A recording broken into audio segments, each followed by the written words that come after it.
unpacking and implementing across the year. That legislation was from Connecticut General Statute 1-222. You'll recall this slide from the fall. So this is just a summary slide of all the legislation that was rolled out and all the efforts that the school-based teams completed this year. So just a quick refresher, let me hand it over to my colleagues to discuss further what's been going on at each school. Updating the district-wide school climate policy, the Board of Education was responsible for and accomplished that earlier this year.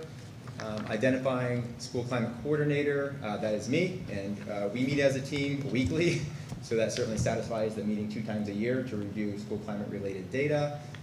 Identifying school climate specialists, those roles are occupied currently by our school deans, leading the response to challenging behaviors and overseeing climate implementation improvement efforts at each school. So that is ongoing, but also completed at this point in time. Number 4 is maintaining a school climate committee. School climate committees meet formally monthly at each building, overseen by the school deans in partnership with educators from the building. That is also completed and ongoing as part of standard practice. This spring, in partnership with Dana and Sarah, we rebuilt our school climate surveys because of this legislation. We would typically be providing that survey to certified staff, non-certified staff, and families every year. The legislation is now a biannual requirement and also is a new set of survey items. So we built that, and that has been disseminated to families and now going out to staff, and we'll be talking about those outcomes this fall. So that's completed and ongoing. Dana and Sarah will be talking about the school climate improvement plans that were completed and what that process entailed. Also ongoing and completed, numbers 7, 8, and 9 are our newly implemented this year because of this legislation, our tiered challenging behavior response protocols, our ongoing trainings focusing on social emotional learning, climate and culture, restorative practices, and the board did approve and pass the restorative practices policy earlier this year. So all 9 big steps of this policy have been enacted at this point, so we feel that is a celebration. And we also are happy with the day-to-day work happening at each building, which is effectively highlighted for you there, number 6. And that's going to be the focus of the next few minutes as Sarah and Dana walk you through the process that occurred within each building this year.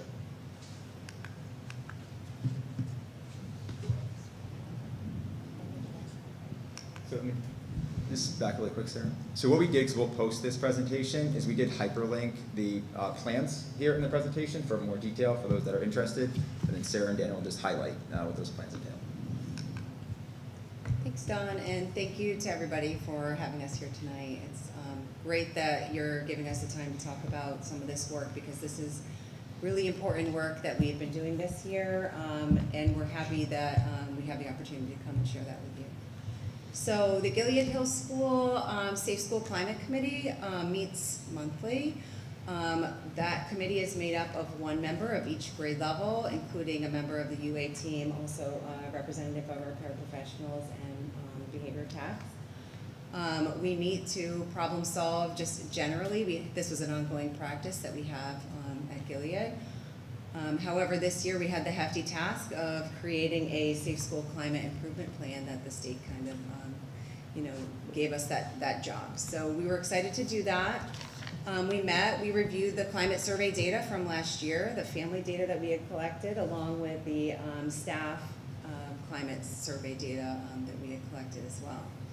The Connecticut also had given us a recommended self-assessment that we completed, so we worked on that collaboratively over the course of 2 to 3 months. Once that was completed, we took that data and then we created this climate improvement plan. However, what we found was a lot of the practices that we were currently utilizing, the state was kind of saying, hey, make sure that you have this box checked. A lot of those action plans, luckily, we already had in our current practice. A couple of celebrations that I did want to share, though, was we did do a restorative practice refresh with all of staff. Dana and myself attended a refresh at CERC in Waterbury, which was really helpful. We brought that back to our entire staff as part of meeting the requirement for Connecticut legislation. In addition, we created a Gilead Hills School Behavior Support Flowchart. This incorporates some of those brand new challenging behavior legislation that has been passed recently as well. This year, we also prioritized our social emotional learning tiered supports, which is fabulous. We're able to kind of target some of those social emotional needs of our students, giving them tier 2 and tier 3 supports and monitoring that closely. Some next steps for us, we're really excited about collecting that survey data from the families and staff. We're going to take a close look at that to go ahead and prioritize what our goals would be for next year. Any tweaks that we might need to make to our school climate plan would be adjusted based on the results of that survey. So thank you for having me tonight. I'm going to pass it on over to Dana at AGS.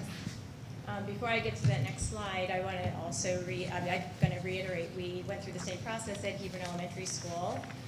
We went through, going through as a Safe School Climate Committee monthly, and we did the self-assessment, and we had to find places where we had needs and places where we had strengths.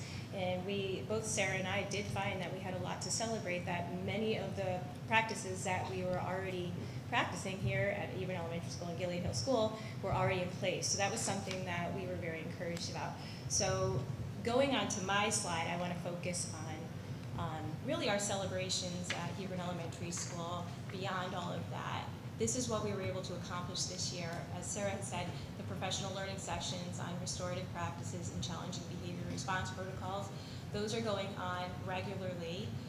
Every week there's a weekly staff update, and we share out that information to the staff so that we can keep providing those resources to them, in addition to providing that support. This is a good example of what we do provide weekly. Tips from the SEL team, I'm not going to click on the link, but basically that is a link of resources that the SEL team put together for all of the teachers, because they came forward and said, you know, you always meet together as a social emotional learning team. It would be nice if some of the things that you talk about and some of the ideas you give people, you can give to the rest of us. So we made a toolkit, and that's what we put out every single week for them to refer to. So when teachers come to us and they have a need in any different area, we can refer to that. And a lot of our restorative practices work is on that, and resources that people can use if they want to conduct a restorative practice conversation with their kids. Staff training, weekly communication, and responsive classroom practices. Sarah had already said that her and I both attended training. It was a refresher for the both of us. It was something that we had engaged in before. In providing that training and preparing for that training, it was really interesting. I was going through my Google folders, and I had a lot of training from every year, years past, and it's something that Hebron Elementary School had been engaged in for over many years. We also, because of the responsive classroom practices are very much aligned with restorative practices, we were already doing a lot of this work. So that was really cool to see when we went through our school climate improvement plan that, oh, some of this is already on here. So it didn't feel like such a large task to take on. This is our big thing, student leadership opportunities. We have our kid governor here tonight, and you're just seeing one tiny piece of the responsibilities that we're handing over to our children, and we're branching out. Our goal is we have 13 kid governor candidates that really put themselves out there, and along with Adam Parks and myself work with them twice a month, and they work to put together what the composting initiative that we put in place, training the younger students in, how to compost in the fall. But they also worked on pretty much almost every month student-led cares assemblies. And so we would tell you we're planning our very last assembly. It's kind of a surprise for the school. We're going to come off script. So that's kind of a celebration for us, providing those student leadership opportunities in our school. The kids come forward and they want to take those initiatives, and we want to empower them to do that. So our next steps, very similar to what Sarah said, we're at the point now where we're planning our climate survey analysis. Now at our school, we staff survey, we provided a staff school climate survey, a family school climate survey, but we have a third survey that we're added, and that is a student survey. And it's very new, and it's being given to 5th and 6th graders. So I don't have results from this survey yet. The 5th and 6th grade teachers haven't given them, but we're really eager to see how that's going to turn out. The kids have never filled out a survey before, so now giving them a voice is going to be very empowering for them, and that's going to help make our revisions to the school improvement climate plan. And then finally, that's going to lead on to our student, staff, and family engagement opportunities that we're going to plan for the next year or two. So we're really eager to see what the student climate survey results are going to yield for us. And that's pretty much it on my end. Thank you so much. I don't know if the board has any questions at this time. We appreciate you, and thanks for all of your good work. Thank you. All right, Don, do you want to go into the in-district? I can, yeah, so this is quite a pivot away from. Oh, I apologize. school climate. I 2 for thought 1 we were tonight, done. yeah. I apologize. That was a good pause, actually, because the question was school climate. Well, it was a different thing, so. So I'm going to do a quick highlight reel, and I'm happy to come back and talk much more comprehensively and thoroughly, perhaps next year, about the progress we've made. But as a quick backdrop to the context in Hebron and special education, the board knows this, but it bears repeating. We've gone the last number of years from an overall prevalence rate of mid-12s, 12.8%, up to over 18% of students requiring specialized services through an IEP at this point in time. That's not inclusive of students who are eligible under Section 504 plan. The takeaway there is the number of students has really increased that require specialized supports. That's only half the story, which leads us to tonight's presentation. The other half of the story is the complexity of profiles we are receiving from the birth to 3 system on through 6th grade, which is a challenge for the system at large across the state and country, and certainly here in Hebron. So that's kind of the context. You know, we're dealing with more students with more needs, and therefore we need to be responsive to that. So what we embarked on, we feel like we have the right players on the team at this point. The quality of our team members are correct at this point in our timeline. So we felt confident that this spring we could begin an initial brainstorm and rollout of what we're calling a pilot alternative program specifically for students with profiles that demonstrate challenging behavioral and social emotional needs. Another contextual element to be aware of is we have the right players in place at this point in Hebron, that we already operate a specialized in-district autism-specific program at either building, okay? So we already, for years now, have had an autism-specific program at each building. We have extraordinarily talented educators and teams that operate those support structures. Again, keep in mind, we had 9 students with autism just 5 years ago. As of today, we anticipate 27 for next year. So we already have that. So this was something in addition to that to operate. But conceptually, the idea of an alternate program in district is the same. Just the purposes are a bit different. So I want to highlight for the board what this program is, what this pilot is going to be for. So we'll go from there. So briefly, just some language for you. What is an alternative program anyway?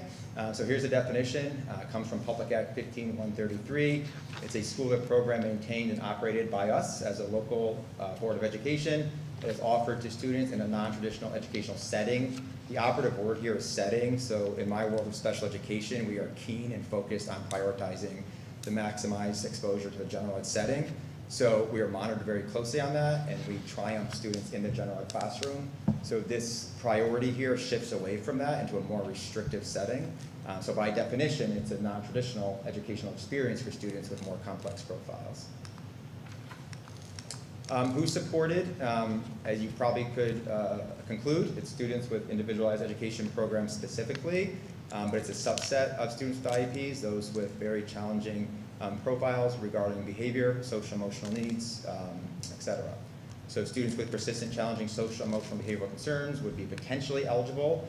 Any student who's potentially eligible would go to a formal PPT conversation. That team would make that recommendation. Because this is a pilot, we are in the process of generating a fairly comprehensive procedural manual that will identify eligibility criteria and exit criteria, amongst many other things. So I'll be happy to share that with the board when it's further along, but that's what we're developing currently. And certainly students whose needs cannot be met by more traditional special education and regular education supports in the school. Some just takeaway program structures of what this looks like. This will be physically located at Hebron Elementary School for students grades 3 through 6. It is a fluid, flexible program, so it is not effectively a sentencing to a program and a location, but again, it's dictated by that PPT that oversees the student's programming, and there's fluidity to that, so different school days will look different for different students. It's extremely individualized in that way. It does allow for much smaller class size and support structures to be provided by specialists. whole child approach, what we mean by that is we're not just focusing clearly on academics here, we're also focusing on the deep dive needs of social, emotional, behavioral challenges that are presented by various student profiles. So we take what we call a whole child approach. And again, the final bullet point there is just underscoring that piece, that it's academic as well as social, emotional, behavioral in nature. This begs the question, who supports such a program? So to have a smaller class size, you need a smaller but more specific team, more intense team. We are beneficial here in Hebron to be able to pull this off because we have the members that were able to work flexibly, not in an overwhelmed way, but flexibly this year to pull it off, the pilot, and are enthusiastic about a case manager reassignment next year to really do this the correct and sustainable way. So who's on this team? We have our district-wide DCBA. That is the individual who is an expert in the field around behavioral support structures and comprehensive programming for this particular profile of learner. We have an extraordinary school psychologist who also would support the group of students and learners in this particular program. Of course, a case manager, so someone with a 165 credential, which is the licensure required. Paraeducator support as needed. I've already mentioned previously to the board our priority around building student independence. That's not a stray from this. The priority is still for student independence. However, many of these students would require some paraeducator support to help them with their growth. So paraeducators would be part of this team. And of course, related service providers. So related service folks would be physical therapists, occupational therapists, speech and language pathologists, and those folks are already on our team and would certainly support the efforts of this program. Benefits and considerations, there's many more that can be captured than just this slide, but we do know that smaller class sizes do lead to improved student outcomes, so that's top of mind. A bit of special ed jargon here, but least restrictive environment and time with non-disabled peers is really a critical priority for us. It's much more easy for us to accomplish that priority when the students are here in district versus an outplacement, just because physically their alternate program will be right across the hall from what would be their classroom. So when the time comes to transition, it's just easier than having to physically come back to Hebron Public Schools. So that's a benefit. So it allows more students to remain in our schools. It's more efficient regarding student transitions.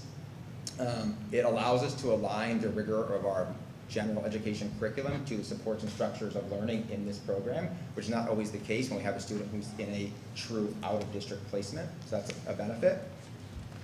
There's of course a social and educational benefit for learners, and outside of Hebron, so this is a pilot for us, but evidence does suggest that these types of programs do also offer a very enhanced experience for families, which does foster family partnerships in the long run for student outcomes and benefit. So we're looking forward to that. So that's a very quick highlight reel of what I could certainly talk for hours more on, but that at least gets the ball rolling. And we were planning a more comprehensive presentation in November, once we get the program really up and going. And Dr. Baird, do you ever see this program, I know it's new, it's going to be new to us, but being able to serve maybe other students in our region? It's a great question. Since last year, I'm in conversations actually with Marlborough, Andover, and others. That certainly could become a possibility. Yeah. Those would be tuition, like, Right, I don't yeah. know if that's the right word, but It could be this would tuition in, some districts do that model, depending on, spacing is always a challenge for us, so depending on our partnership and those types of conversations would be, is yet to be seen. But certainly those conversations about regionalized partnerships are ongoing. And there is the grant that we could be applying Yeah. for. Yeah. We're forever waiting Yeah. for this very competitive, very small grant to come out from the State Department. We will certainly, Cindy and I, be applying for that in all likelihood and potentially and hopefully with our neighboring partnering districts in that application. It has not been posted yet. We are on weekly calls now, just hearing more about it, but it's not out yet. So Is this program physically located at HES or here? HES. So, and I'm assuming there are no GHS students in attendance. You got it. And there is, I'm also assuming that there could be a potential program like this at GHS in the future? Or would you? I would tread light. I would consider it year by year. I think it's hard to tell right now with our trends, historically speaking, it was very challenging in my initial tenure in Hebron even to pull off an autism specific program. because the ebb and flow of our numbers are so small, you know, so we're not seeing that yet at Gilead Hill. We certainly do at Hebron now because of the numbers and increasing needs. So I don't want to say no, Okay. but we certainly have to look at it year by year. Do you have any idea how many placements would be impacted by this? Current outplacements? Yeah. Interesting you asked that. So I've actually been on recent PPTs and physical visits to outplacements to visit our students. The profile of these particular learners that are outplaced are truly benefiting from those outplacements, and the program I just described would not be an adequate experience for them.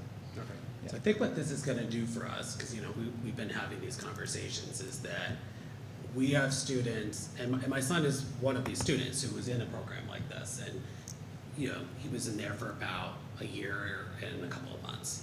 So, you know, this program would allow for us to be able to offer that type of in-district program that we don't currently have, and we would need to be looking for another district to partner with. This allows us to take some control over that and be able to have them in our school and be able to have an easier transition back into, you know, the mainstream classroom. You know, when we look at our special ed profiles of our youngest learners and the significant needs that we have in kindergarten and preschool, this is a little bit of like, we're going to build this before those kids are in those grades so that you are potentially not needing to go to outplacement. So I think that that's really the initial design. Could it support a student who's currently outplaced? Maybe, you know, so, and that would be great, but like, even every kid that we're able to keep in district, besides it being the right thing for the kid and, you know, good way to program for the kid, it also is gonna save us significant money. So the cost of the program is more than offset, sometimes even by the transportation cost for somebody who's attending out of district. And I do think that there's a strong potential to partner with other districts over time. And so I could see us either having people tuition in, or, you know, we have kind of 2 satellites going, you know, or something like that. So I know transportation is always a concern. So. Yes. Does this program kind of parallel what RAM has in place for some of their? It does, yep, similar, yep. So it also could be a good feeder program in alignment with RAM. Yep, and Christine and I are in conversations. Great. How, for the personnel that you listed here, are these individuals in this program full-time right now? They are, yep, yep, Okay. so it was a reallocation of their time. Okay. That's part of the pilot to see if we could do it. Okay. So they are currently on our team, yep. Were there any trade-offs to that? There's always gonna be a trade-off, you know, so the reflection of that was a time audit on schedules to see how we're spending our time to run with this pilot. And then ultimately, school years are cycles, right? So we talked about the benefit for students and changing case management right now, which is why we did a slow rollout this spring, because we felt that the more appropriate time for full rollout to not disrupt and have ripples to other case managers and schedules that are already set in place was to really do a full rollout in the fall to minimize that exact concern. And, you know, part of the work of the team has been to make improvements to the ABA program over time as well. You know, we also, like, at this point right now, we have a very solid ABA program with very talented staff. So we were really like ready to now move into this space. How many students are in the pilot? So the case load for next year is going to be between 6 and 9. Because of the population I'm looking at for next year, we do think a substantial portion of that caseload will spend a good chunk of their day in the classroom, which is excellent, but they'll receive the support they need when they need it. So 3 to 4 students more intensely have the need. The other half that caseload will all be in and out. Would any of those kids be considered for outplacement otherwise? Mhm. Okay. Oh, yeah. So that's exactly right. And the paradigm Dr. Bear's talking about is our perspective here, which is it allows the benefits we talked about, but it also allows us an option before we jump to that really critical conversation about placement. Yeah, traditionally, this has been more difficult for smaller districts to pull off because you don't necessarily have enough students to make it financially make sense. We're in a different place now, both with our ability to do it, but also with the number of needs that we're seeing.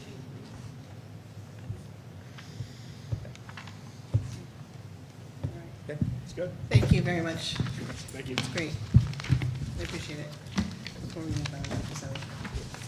Yeah. Hi, Zoe. We tabled your report earlier, but if you want to do that now and give your student liaison report, that'd be great. GHS students has been participating in the leadership lessons leading up to the Apex Fun Run. They have learned that leaders know how to rise above challenges, that they create a plan, set goals, and follow through, listen to others, show empathy, and lead by example. Our fun run is scheduled for this coming Monday.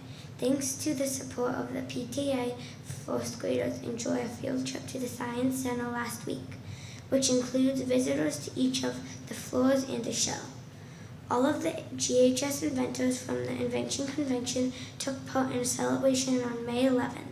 They did a STEAM activity with Nicole Petruzella from Invention Convention, shared their inventions and enjoyed some extra playtime and a treat. Congratulations to all of them for their hard work. Fourth graders just started one of their most beloved writing units of the year, graphic novels. Students will learn how authors like Day Pickley, Raina Telgemeier plan their stories through book mapping and thumbnailing. They'll experiment with different layouts and bring their characters to life using speech balloons, thought bubbles, and detailed illustrations. Our fifth graders are embarking on an exciting journey into the world of fantasy, immersing themselves into the elaborate world building that fantasy authors create to keep one foot in reality. They are also beginning their journalism writing unit, answering the 4 W's of journalism: what, who, where, and when. HES Spanish. Grades 3 through 6 are beginning their end-of-year projects and celebrations. Third graders have spent all year exploring Mexico and will end by celebrating the arrival of monarch butterflies. Fourth graders have spent all year learning to describe themselves and will create a final This Is Me presentation.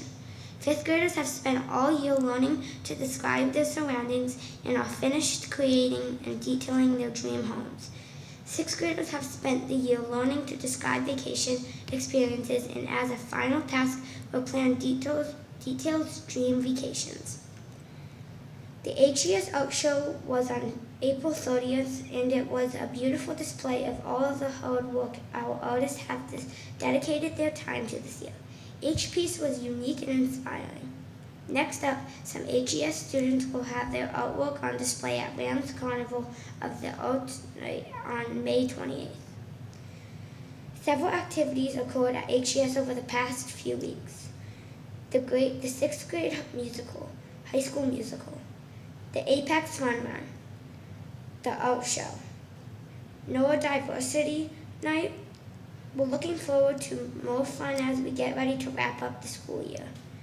In a library and C&D collaboration, Ms. Finland and Mr. Parks have been incubating chicken eggs for the past 3 weeks, and now all 12 have hatched. The jazz bands joined Marlborough and Andover Elementary Schools, Ram Middle School, and Ram High School at the annual All-Town Jazz Concert on Wednesday, April 29th. There, HES showed off their hard work and combined with all of the schools to perform our final song called A-Rock. Join us for the Spring Band Concert next Tuesday, May 19th, where the 4th grade, 5th grade, 6th grade, and jazz band will perform. The Wind Ensemble is preparing for their fantastic festival field trip scheduled for May 29th. The Spring Chorus Concert is scheduled for May 27th, featuring the 3rd, 4th, 5th, and 6th grade choruses. Hope to see you there. Inventors Charlotte Hood, Charlotte Tucker, and Ellie Talona are all receiving an award at the Connecticut Invention Convention State Level Awards ceremony on May 30th at the Joe Johnson at UConn. Thank you so much, Zoe. That was a big one, but it was exciting. I appreciate that. Thank you.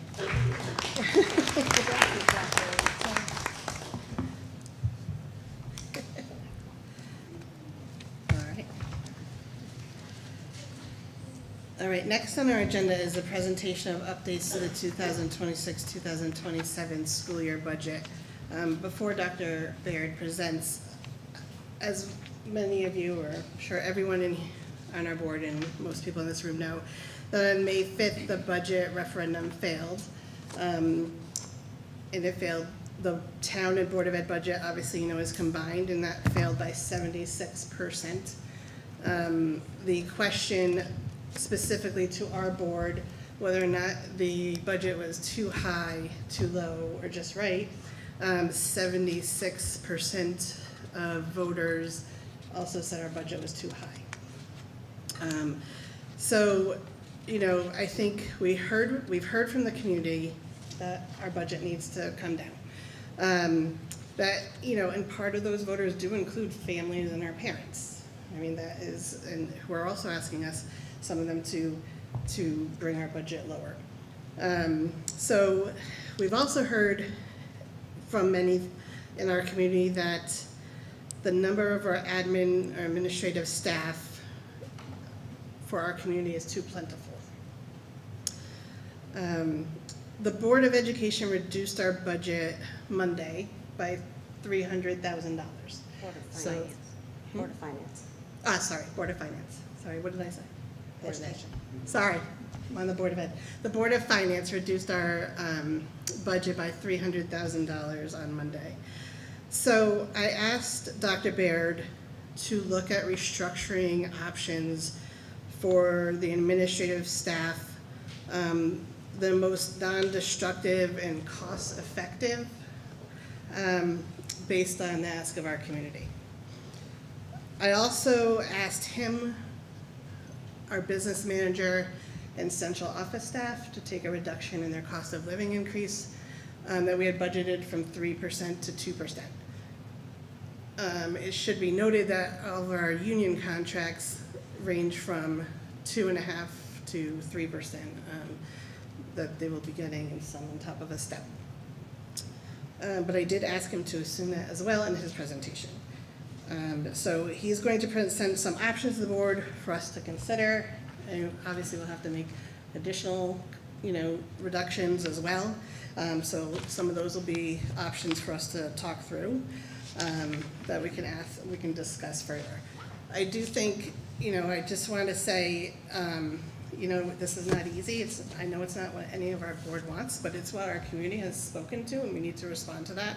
It's our responsibility to do so. So, and unfortunately, unlike some of our other boards, we, or, town council or whoever it is, we are in a different circumstance where we do have to look at potential staffing changes currently. So with that being said, I'll move over here and just we'll go from there. All right, this has been a very difficult task. I was making adjustments right up until about an hour before the meeting. The presentation will be on the website tomorrow. That's why we don't have copies for people tonight. I just want to start by saying our budget proposal that was voted on a week and a half ago already had 3 layoffs of staff. When we're talking about these position reductions, these are real people who will be losing their jobs. So we need to keep that in mind as we're having conversation about this tonight. The 3 layoffs before this reduction, we eliminated a part-time tutor position, we eliminated 1 classroom teacher position, and we eliminated a part-time social worker position. I think it's important to also go through the timeline that led us here today. In October and November is when the staff and the administrators are working on their initial budget proposals. Those come in, and we always begin at 0 and build up. We build up pretty quickly because we start with enrollment and how many sections we're going to need, and that drives the majority of our budget. In December, the administrative team reviews those requests. At that time, there was a 14% increase, and frankly, the ask of the departments were very reasonable because they knew that it was going to come in high. I did not feel like that was something that we could present to the community, and I made some tough choices between December and January, and I proposed a budget in January that eliminated many positions. We had standing room only feedback to that from families saying that it was too many reductions. And we, as a team, board, administration, added some of those positions back. We were at a 9.8% increase when we submitted it to the town. The board then, during March, conducted a line-by-line review and reduced to 9.5. And then in April, we did communicate to the Board of Finance that we had about $75,000 worth of reductions we could make that were all based on hopes around grant funding and how much grant funding we might receive. On May 6th, the referendum failed. And now we're here today with the $300,000 reduction. People are confused about the money from the state, so I just want to address that for a moment. The state did provide towns with additional funding for educational expenses. Hebron is receiving $270,000 for educational expenses, $240,000. $240,000. Yeah, and another $30,000 in municipal aid for a total of $270,000. So some people have been asking, like, well, so that $240,000, that's going to cover a lot of this $300,000. That's not the case. That money is to go to the town to offset our education expenses. And we've been very fortunate in our district that our town has been understanding of our financial pressures in terms of our student growth and in terms of our special education needs that has increased pretty substantially over the last several years. And so it is very appropriate for that money to go to the town to offset our expenses because they've been very collaborative and have helped fund our budgets over the years. So that $240,000 does not come to the school district. The only time that money would go to the school district under the legislation is if you are receiving less than that amount as an increase, then they have to give you the difference of that amount. Right now, we're slated to get in excess of $240,000. There's also no clear understanding of the fact that we have two school districts that are funded by our town, RAM and us, how that money would have to be split, and even if it would need to be split. So it's very complicated, but the short answer is the $240,000 does not go towards the $300,000 reduction. This slide, I think, really exemplifies the financial pressures we've been under the last several years. In 2020, our overall enrollment, this is not on the slide, but our overall enrollment was 636 students. The next year, 2021, 2022, our enrollment was 679 students. The year after, we moved up to 696, and we've been around, give or take 5, 10, around 700 since then. That was a reflection of the population moves during COVID. We had several families move up from Fairfield County as people from New York were moving into Fairfield County, and we absorbed about 30 students over 2 years each year, and that obviously had budget pressures. So we did have higher increases in those years. And then from 2022 to 2025, you can see the trends in our special education growth. We're not unique. A lot of pre-K to 6 districts have been experiencing the exact same thing. In a larger district, you may have more expenses in one school, but in another school they're going down, and you can balance things out. That's just not the district that we have, and we have to respond to the needs that we have. But I just think it's important for people to understand it's not just like, oh, you have this steady enrollment the last 4 years. Yes, we have, but look at the needs of our students over those 4 years. These students are all legally entitled to services that we have to provide.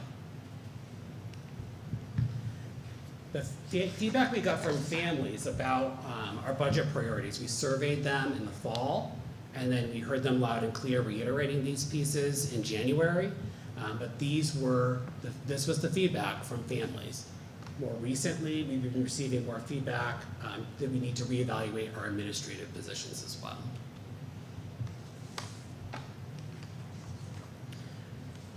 Operational cost reductions over time. I think this was important to include. It is in our budget book, but we haven't really talked to this or presented on it. I'm not gonna read through the entire list. Some of these have been around for a long time, but there's a lot of, I know there's a lot of discussion about regionalization. We do have shared services and collaborations on many things across our region. Some of the newer things that have happened in the last 2 years is just today, I signed the agreement for East Hampton to join our health insurance consortium. It's not gonna save anything right now, but it will reduce our increases moving forward. They are going to be about 40%, I think, of our consortium. It's a very large ad. Their claims are running very well, so it's a very good addition to our health insurance consortium. And we do advertise to other people, through word of mouth, we're open to additional members, but it has to make sense. Like, we're not gonna bring in a member that has claims that are running worse than us, for example. Because we did evaluate another entity did ask us to join, but it wasn't gonna be in the best interest of the consortium. We have our regional bus contract that saves a ton of money by going out to bid on busing together. The list is there. AHM does contract with us for technology support. That brings in $10,000 to the district. We negotiated a new copier lease last year that saved a bunch of money. We entered into a new preventative maintenance contract for HVAC. That was the result of the board investing in updating the control systems and the antiquated heating system so that we could then move to a cheaper maintenance contract. We just went out to bid with RAM for specialized transportation. We have a higher need of specialized transportation, so it was appropriate for us to go out to bid. We both approached each other about doing this together, and that is saving us $17,000 for next year. And in process, we just had a presentation on the creation of the in-district specialized program. So that is also going to be a cost savings over time.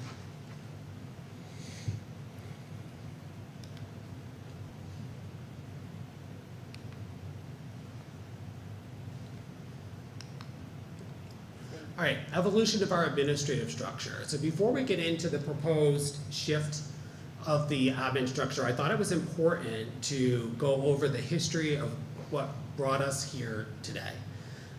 So we created the two dean of student positions and eliminated a district curriculum position my first year. At that time, the dean of students were in the teacher bargaining group with a stipend. So they were teachers, not administrators technically. We budgeted for that before the pandemic hit us, but then we were doing a lot of distance learning that next year, and so they heavily assisted in the distance learning that year. For the 2024-2025 year, we moved the dean of student positions to the administrative union. We did that so they could assist with teacher evaluation. Evaluation for teachers is very labor intensive, and we felt that it was a cheap cost for a big outcome. So that is why we made that change at that time. During that time, we saw significant improvement in responding to student behavior needs. We saw a lot of improvement in updating our curriculum. We've implemented the state required development of student supports, and we have seen an increase in the ratings of our professional development for our non-certified staff. There were a lot of complaints about training for our non-teachers, and that has significantly shifted in the last several years with these additional positions. So we've gotten a lot out of our structure over the last 5 years. However, we're experiencing significant budget pressures, and we understand that. If we reduced our 4 building administrators to a 3 building team, it's going to leave us with a ratio of 1 building-based administrator to about 227 students. That is similar to Andover, and it is similar to Marlborough. So there is some truth that we have more administrators than other districts, at least when you're comparing us to Andover and Marlborough. So I do feel like moving to 3 is appropriate. So here's the proposed administrative restructure. The board will have an opportunity to vote to do this or not later in the agenda. But Mrs. Pettit, our chair, asked me to propose something that would create the greatest cost savings, but would still be operationally beneficial to the district. So what we are proposing is a one principal of schools model, where there would be one principal who would oversee both Gilead and Hebron Elementary School. And there would be one assistant principal for each school. We're going to sunset the title of Dean of Students. I think it's caused some confusion out there. And we're going to move to the title of Assistant Principal. But essentially, the compensation would be very similar to what the deans are. But we are going to need to add additional days so that they could be opening up the school. The principal position will focus on school improvement, teaching and learning, the majority of teacher supervision and evaluation, and any significant student behavior needs. The assistant principals will focus on day-to-day school operations, routine student behavior management, culture and climate improvement, majority of staff supervision and evaluation, support staff supervision and evaluation, and they'll assist with teacher supervision and evaluation. To move to this model, we would maintain the teacher leadership stipends. These were reduced earlier in the budget process. To implement this model, we would need to bring those back so that we have capacity to do this model. This structure, I believe, will best support implementation of our district advancement plan while meeting our current, but also looking into the future. Unfortunately, we're going to have to look at some other options. That's not going to reduce the budget by $300,000. I'll just go back for just a quick second. You may be wondering, why is there such a big range? Because we need to negotiate over the impact of this with the administrator bargaining group. So that is, we can't unilaterally decide what the pay is and what the impact is of these positions. That's one piece of that. The other piece is that administrators can stay on as a teacher. That's something within their contract. And so they would go into the teaching ranks, and that is going to displace a lower step teacher. So that's why there's a significant range there, because we need to move forward to implementing the structure to realize what the total cost savings will actually be. So we've talked about before potentially moving to a part-time music teacher at HES, one full-time and one part-time. You have the numbers there of the students who participate in chorus and band. We've looked at the schedule. We've determined that if we had a 1.5 position, that the program would be very minimally impacted. There would be less ability for staff to cover for other teachers as needed. You know, sometimes someone's leaving for a doctor's appointment. We just need to cover for an hour. There may be time and schedules to do that. So that will be less of an option. And the small group band lessons, which right now are smaller than 5 to 6 students, would move to an average of 5 to 6 students. So we've described this impact to the program as minimal. Moving to 1.4 would be a more moderate impact. It's the same thing as above, but also we would move chorus to start in grade 4 rather than grade 3. That is not uncommon at the elementary level, but in Hebron it has traditionally started in grade 3. We don't believe we can make a schedule at 1.4 where we can also have chorus in grade 3. We've also talked about restructuring challenge and enrichment. This is a program that's been here for a very long time. Here are the number of students that are involved in the activities.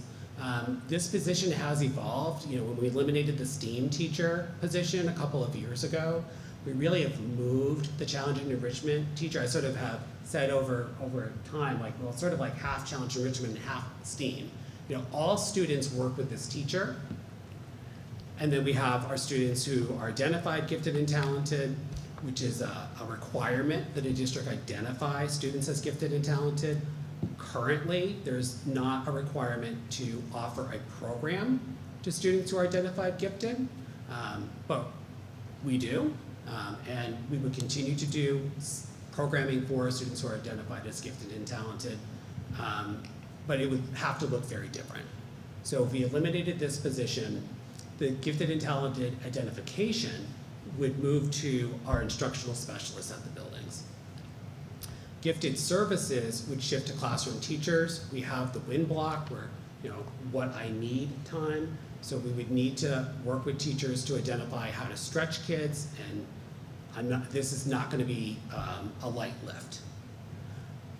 The enrichment groups, again, classroom teachers win block, like that's a time we could look to do that. I'm not gonna say that that's an easy lift. Our engineering lessons, our STEAM work, like a robotics, those kinds of activities, I would be looking to integrate that into the science and library media curriculum. Classroom teachers implement science curriculum. So you see we're putting a lot on classroom teachers with this model, and that would happen over time. It will not happen at the beginning of the school year next year. We will need time to build what that will look like. Future problem solvers, we could move that to an after-school activity. Transportation is not offered for after-school activities.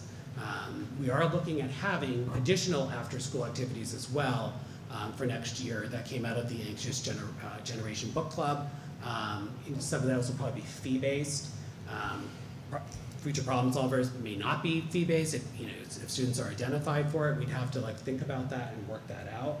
We'd also have to work with the Teachers Association to negotiate over what that stipend would look like for the amount of work that it would be.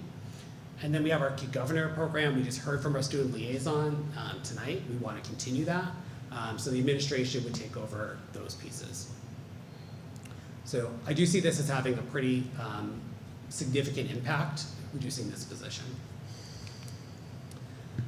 All right, another idea that we had talked about earlier in the process was reducing a school social worker, school psychologist.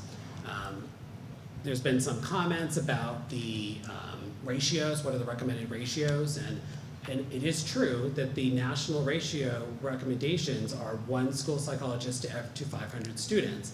However, they also recommend 1 school counselor, which at the elementary level is a school psychologist or a social worker to every 250 students. They recommend 1 social worker to every 250 students. What that equates to is 1 mental health worker to 100 students.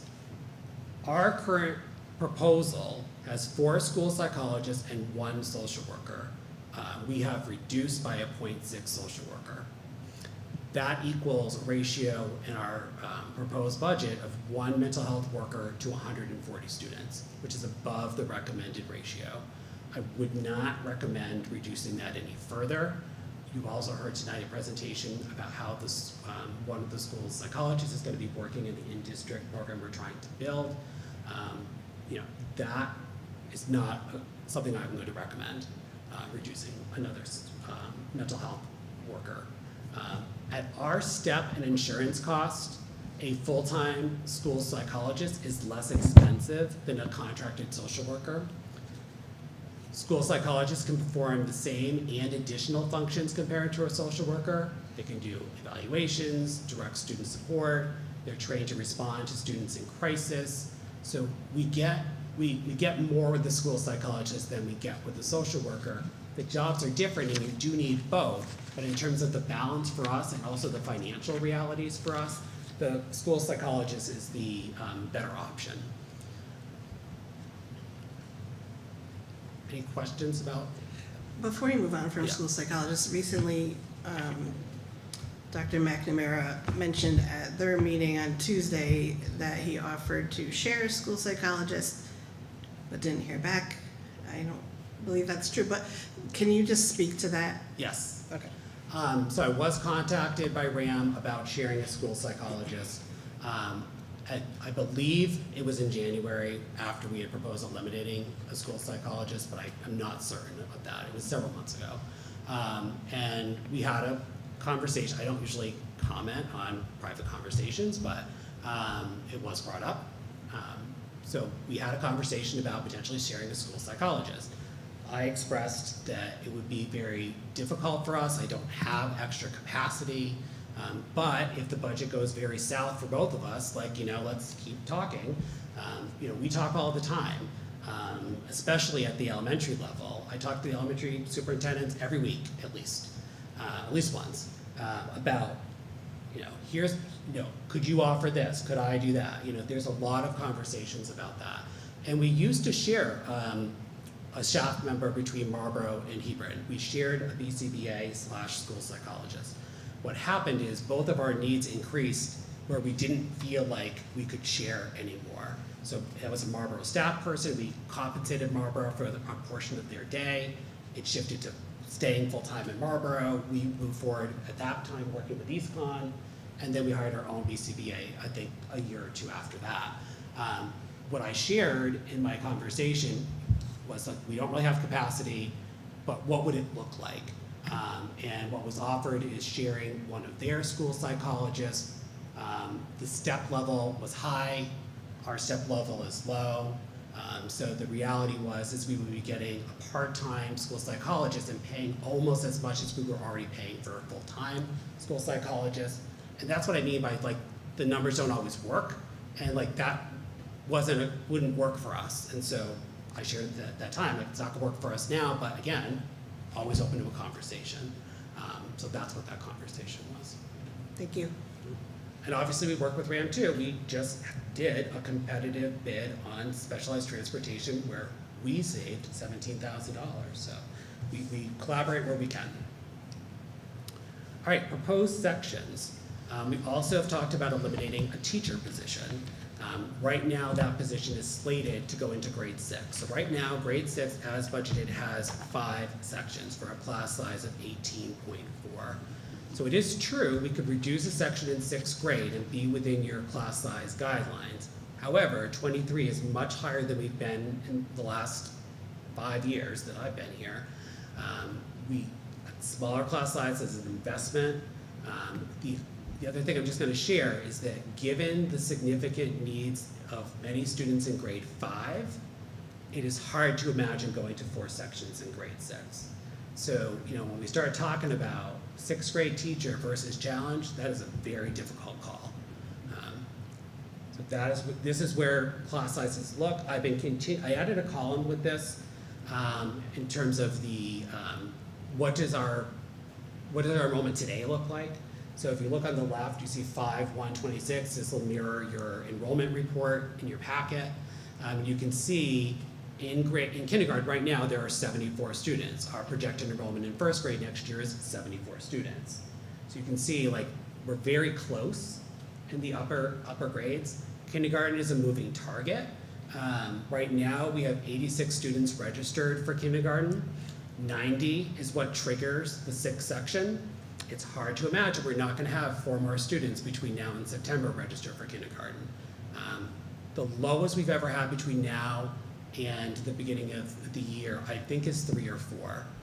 But traditionally, the average, I've been keeping track of this for 5 years, is 9 from now. So from now until the start of school year, on average, 9 new students Correct. register for kindergarten. So, hence the 90 to 95. And the lowest number you've seen is 3 or 4? 2 or 3. So theoretically, could we only need 5 sections? Theoretically, yes. We could have students move out of town. I mean, the number could go down. But based on historical trends, I've moved the projected enrollment to 90 to 95 students. The other thing that I've been doing, especially the last couple of years, because our enrollment has come under more scrutiny, is throughout the budget process, I continue to adjust the projected enrollment. I look at our current enrollment. Once we have kindergarten registration open, we monitor that very closely. Nancy Simmons basically calls me at this time of year, like anytime that anybody is added, I have a spreadsheet where I track it. So, we are moving these projections as we get closer and closer to the end of the year. Just like, we have to make our best guess for what, gas is gonna cost. We have to make our best guess on about how many kids. I will say the superintendent started a conversation today, actually, about moving to a different company for our projections. The projections for us are mostly important about kindergarten. NESDEC has been sometimes very accurate and sometimes way off. It's a little hit or miss. And so we are gonna meet with a different vendor, similar to the, when we moved to a collaborative contract for the school medical advisor and saved a couple $1,000s. We're also hopeful that if we move to a different company to do our projection, that they would consider a joint contract with all 4 districts and maybe save some money on that. So not that NESDEC is a huge cost, but you know, every $1,000 helps. You can see 2nd and 3rd grade are right on the line. So, you know, we really Right. don't have extra sections to spare here. And 2nd and 3rd are budgeted at 4. 4. And at this point, with the students that, you know, we have in those grades, we feel 5 would be great. We don't have the funds for that. 4 is okay. 6th grade, we have different concerns. And right now, 6 is budgeted at 4. 6 is budgeted at 5. 5, yes. 6 is budgeted at 5. The grade 2 and grade 3 are budgeted at 4. You know, if theoretically we don't get the additional 4 kids registered for kindergarten, then the board will have a decision to make. Do you still have that 6th section in kindergarten? Do you put it in a different grade, or do you eliminate it?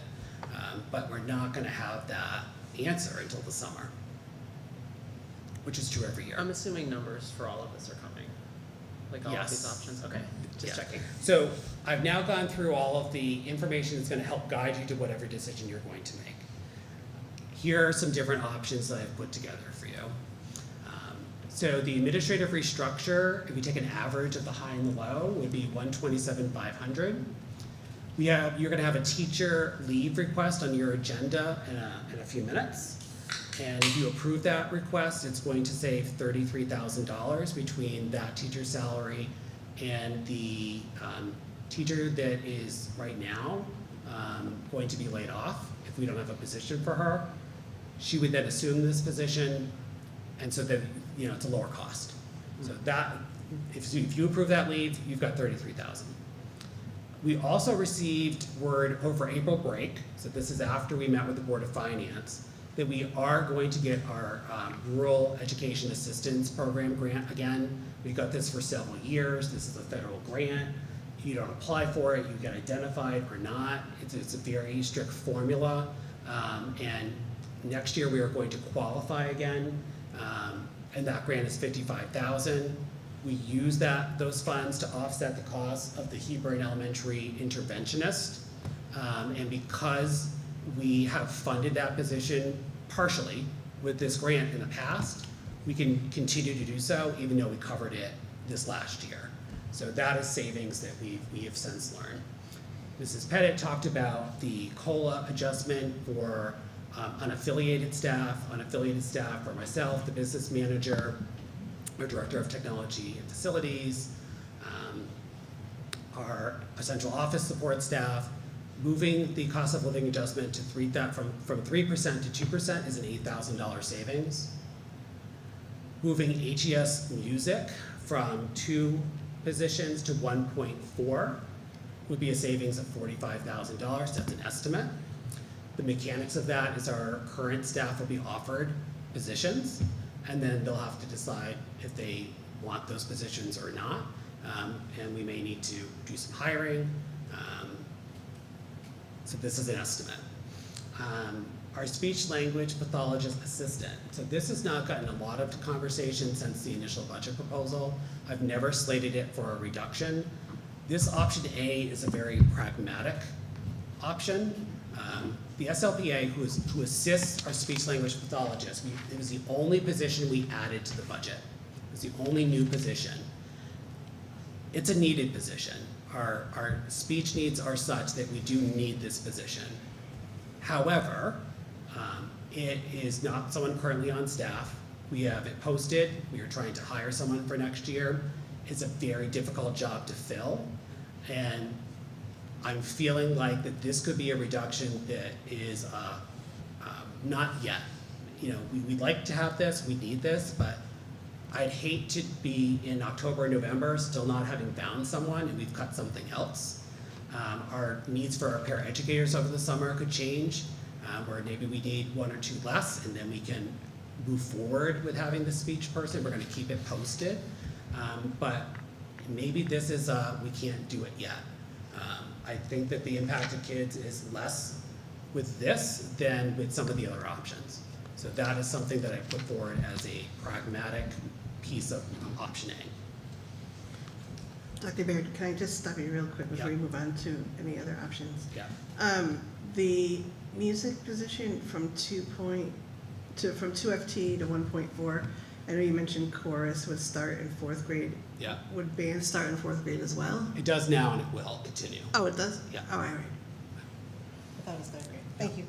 And we don't anticipate, not offering, the extra pieces of music, the musical, jazz band, like all that stuff has been budgeted for and remains budgeted for. It'll be for the teachers to decide if they want to do that. There is a stipend for that. We can't require that they do it. And they may, if they're part-time, not want to do that or not have the time if they're splitting their time with another district. But the funding is there for it. All right, option B is most of the same things, but instead of part-time band and eliminating the SLPA, it would be the challenge position.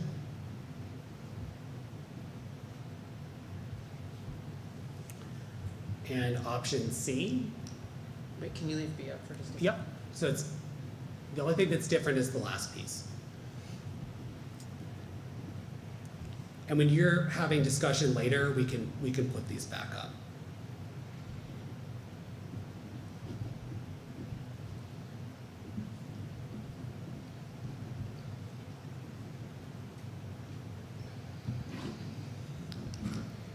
And then option C is really the same as option B, but instead of challenged, it would be reducing the 6th grade teacher.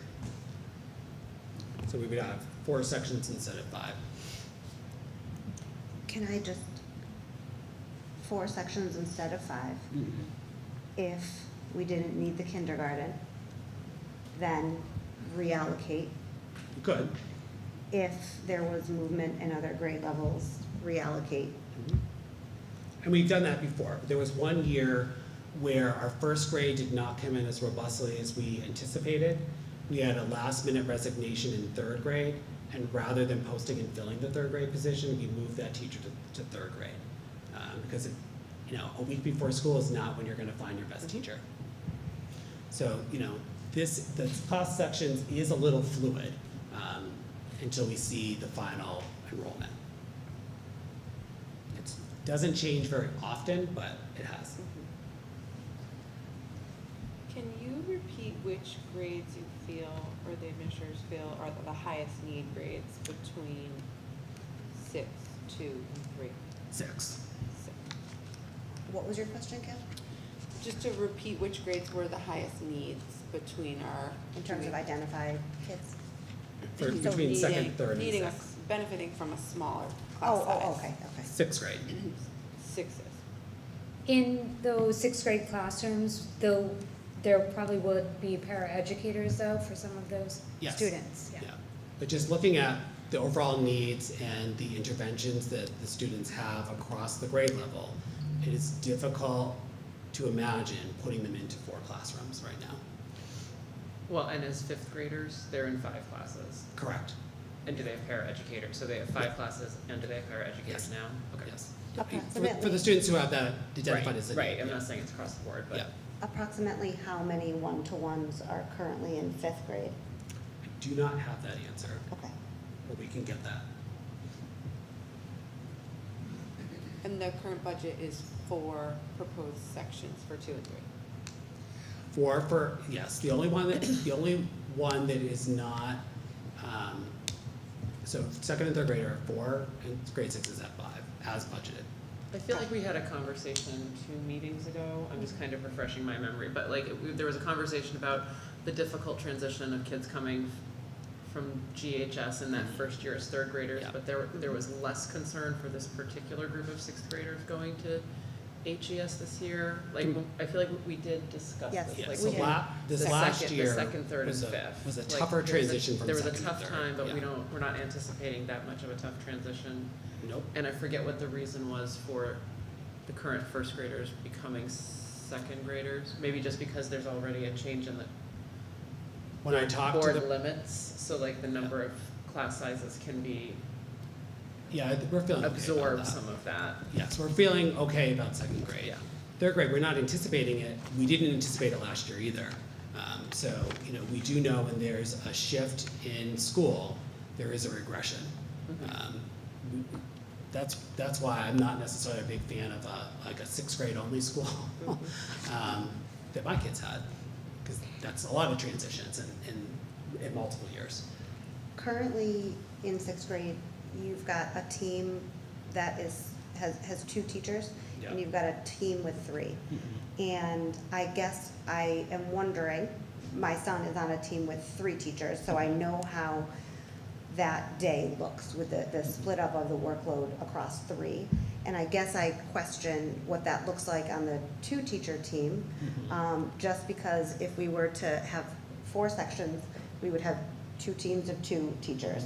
So have we noticed more or less success splitting the content amongst 3 versus 2? Mr. Larkin, we have a Sorry, question. he was just walking back in as I was.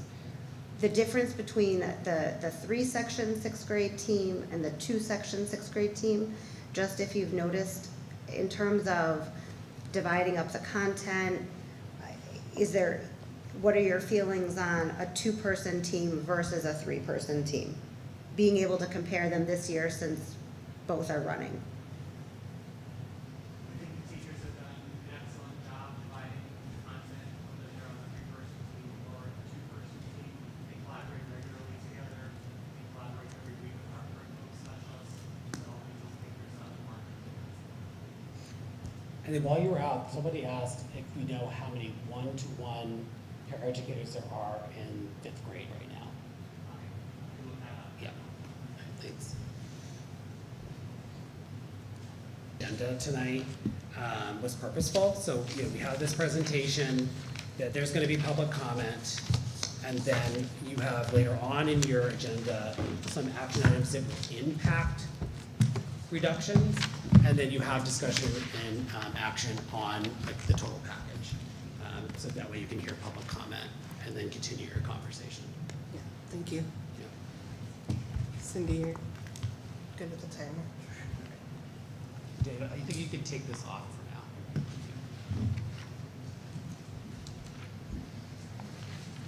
Oh, Dr. Baird, did anyone sign up on the?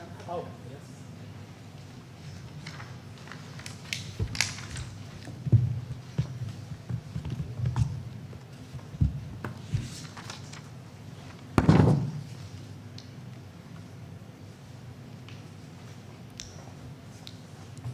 Thank you. All right, next on our agenda is public comment. So the Hebron Board of Education values the public comment period as it represents an opportunity for members of the public to express their views to the board on matters within the board's authority. Procedurally, public comments will be limited to 3 minutes per person, and citizens will be asked to identify themselves. All comments must be directed to the board, not to any individual board member or individual member of the administration. The board and administration will not respond to questions or engage in dialogue during the public comment period. The board and administration will determine when and how to address questions that arise during the public comment period. Thank you. So first on the list is Craig Danecki. If you want, you can sit right there. Let me move over.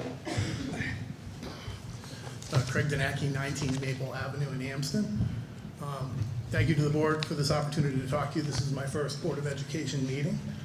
I got involved in all of these municipal actions several months ago out of concern for the inflating costs across the board, not just here, around the town. My wife and I moved here 7 years ago to retire here. There's been a major shift in the financial profile of how everything operates here, and it's reached a breaking point, as you know, for many residents. You know, we're both in that over 50 crowd. We don't have children in the system. We have children that are out of the system before we moved here. My son will be 24 this year. He was autistic. He was Asperger's syndrome back before it was autism spectrum disorder, before it was even an issue. So I can relate to the concerns about special needs and the rising costs and the increasing metric of needs there. I understand. I am not anti-education or anti-school, but my interest is in the long-term sustainability of the community as a whole, the efficient operation of the schools, the local municipalities recovering from the deferral, to be honest, and in my opinion, largely because of the RAM push of town infrastructure. We need to address so much, right? I do, my original plan tonight was to plead for the type of disclosure that you've provided. So I want to, absolutely applaud you and thank you for the reordering of this agenda. Dr. Baird, for your presentation. This is exactly what we want and need. We want to know where all the cuts happen, what the line item details are, so that we can make informed decisions at the polls, right? Everybody wants strong schools, a strong community, but we want it to be fair, we want to be engaged, and yeah, I mean, I got a minute left, so I guess I can take a breath. I don't have much more to say. Like I said, I'm pleasantly surprised compared to, I'm going to be showing up a lot more often here because I wanted to learn about what your reality is and what the town reality is and what Ram's reality is. So I'm going to be here. You're going to get to know me. I'm going to get to know you, I hope. I'm never going to run. I don't want any of your jobs, right? Because I would want to be able to succeed and make everybody happy, and I know that's a difficult challenge for you all. So I applaud you all again tonight, Madam Chair especially. We talked a little bit at last night's meeting, and I really appreciate the restructuring of the agenda in this order. This is the right way. It hasn't been done the right way at other board meetings. It's been all over the place. So about 10 seconds left. Thank you again. I appreciate it. I look forward to continued everything that we're looking for, and everybody, if it doesn't hurt a little bit, I guess it's not quite right. So thank you very much. Thank you. Terry McManus.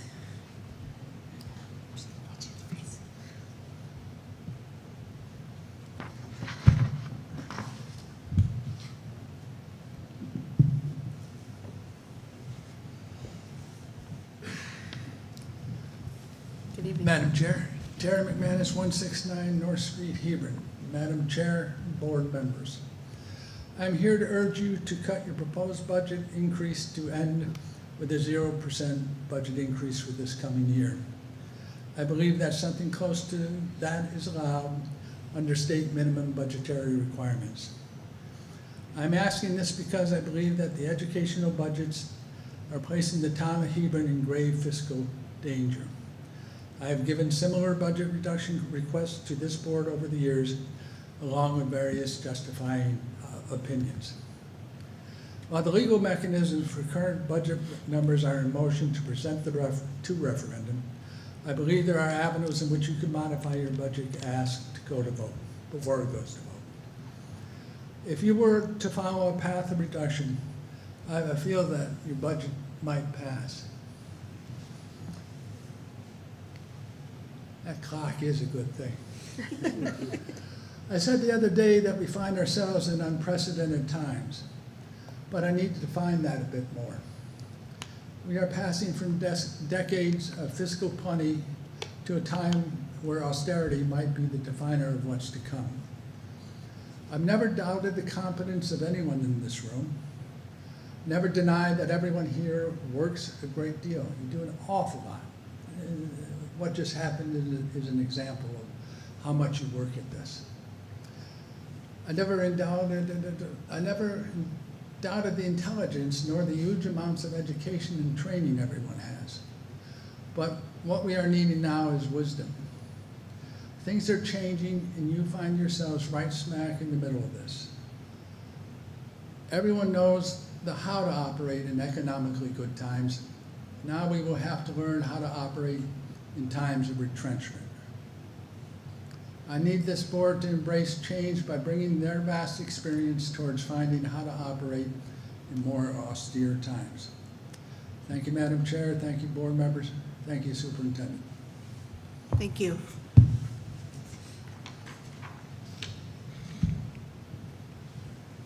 Next is Dan Meyer.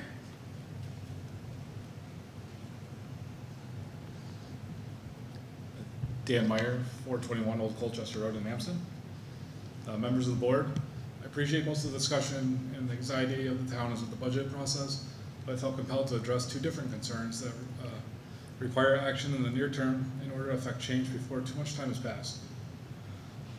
First, last week, I attended kindergarten orientation for my oldest, and it was brought to my attention that there would be no bus orientation for incoming kindergartners before the beginning of the school year. I believe the reason provided was due to the planned renovations at Gilead, which would close the school for the summer. The first time my son will ever get on the bus would be the first week of school without ever understanding what a bus looks like inside or how what it looks like inside or how or where to sit. This is infuriating. As the first and foremost priority of this town and board should be the safety of our kids. I've never been one to participate in meetings like this, but I refuse to compromise the safety of my child and others' children. We should ensure that they get an understanding of expectations of behavior and safety, not only from the parents, but also school officials who will help provide a reinforcing message to further reduce risk. I implore you to look into alternative options to provide bus orientation for incoming kindergartners to promote safety and address anxiety both parents and students may have in starting their school journeys. The second topic I want to address is on the renovations at Gilead. It sounded like, based off what I heard at orientation, that the projects, both asbestos abatement and roofing, wouldn't be finished until the last moment of the summer break, and teachers would be setting up their rooms and prepping right before starting. While I'm not privy to the details and planning, I get extremely nervous to hear schedule details like this and immediately wonder what level of project management and risk mitigation is being taken to ensure the projects stay on track and complete on or ahead of schedule so that the school year starts on time.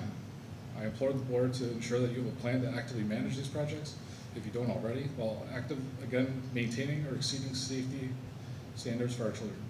Thank you for your time and your consideration. Thank you.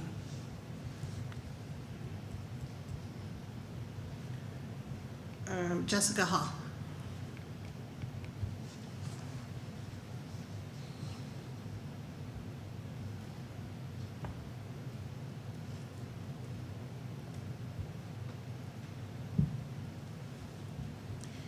Good evening. My name is Jessica Hall. I live at 22 Northern Road in Amston. Full disclosure, I do sit on the RAM Board of Education, but I'm not here representing them tonight. I'm here to speak as a citizen of the town. First, I just want to thank all of you because I'm now learning how much time and energy goes into this role, and I thank you for volunteering to step up and serve this community in this capacity. And second, I'm just here to advocate for the budget. I know the needs that were discussed tonight are real. I am a first grade teacher in a neighboring district. It is true that what you now have to do, as opposed to the 70s, 80s, 90s, and even early 2000s, has changed significantly in public schools. And it's very difficult to address those needs while also clearly you're trying to respect the wishes of the taxpayers as they extended at the last referendum. So I'm hopeful that the next one will go forward with a positive result because it's clear in your presentation tonight that you have done your due diligence towards supporting the educational community as well as the taxpayers. Just a little thought as you prepare to make your decision about the three choices. In my district, teachers do meet the needs of all learners during what we call acceleration block, which is similar to WIN, and it is working. It is a lift, but to me, it's not as heavy of a lift as the other two options might be, just because we have a set schedule, they switch classes, some kids go to one room for extra math, extra reading, extra writing, and it does work. It is possible to make that model work, so just so you have that information. But thank you again, I appreciate, and I really hope the community supports what you've put forth tonight. I highly recommend it. Thanks. Thank you. That's it for the list, but if there's anyone in the room that would still like to give public comment that's not on the list, sure, please come up and just give your name for the record and your address. Thank you. Okay, Taylor Crawford, 50 Birch Hill Road, Amston. And I apologize in advance because I was writing this as we speak, so it might be a little choppy. So good evening and thank you to the board members for obviously all of the hard work that you do. I know you are making difficult decisions for our district, and I understand the budget discussions are complicated And again, just appreciate that everyone ultimately wants the best for our students. One of my biggest concerns with the proposed cuts tonight is the idea of having one administrator oversee both buildings. As a teacher myself in a different district, I keep asking myself, what would that realistically look like on a day-to-day basis? The demands placed on school administrators today are enormous. They are expected to handle discipline, parent communication, staff support, crisis response, evaluation, safety concerns, instructional leadership, social emotional needs, and countless unexpected situations that arise every single day. Those responsibilities are not going to pause because someone is in another building. So I just ask what that would look like if we have one stretched across two, what the roles and responsibilities would be of the VPs in the buildings, etc. I've also noticed that you discussed challenge and enrichment tonight. I don't feel like that was heavily discussed, and disclosure again, I am a parent of a gifted and talented child. So I do value those opportunities, and I appreciate that they are provided to our students. However, I also recognize that that is an added opportunity to our district. And while interventions and supports are mandated by the state, teachers should be and can be providing that in the classrooms during that win time. So again, although that's wonderful to have, I believe we need to carefully distinguish between what's a valuable luxury and what is an absolute necessity for the functioning of our schools. And when thinking about larger class sizes and behavioral needs, I would rather that go to the classroom teachers. Another concern is that possibility of larger class sizes, particularly at the upper grades. These students may be older, but that does not mean that the workload becomes easier. In fact, the academic demands, social pressures, and behavioral challenges often increase with age. The classes may look smaller on paper, but the students are not small. These classes are very small. And, sorry, losing that. And increasing class sizes while simultaneously reducing support staff creates an environment that becomes harder for both teachers and students to navigate successfully. I know that there's no easy answers, but I hope that you take those into consideration. And I just want to thank you for speaking your part, because this is the work that is done by you guys all the time, so I invite more people to come to Board of Education meetings. Thanks. Thank you. Is there anyone else that would like to give a public comment at this time? That's not on the list. All right. Thank you.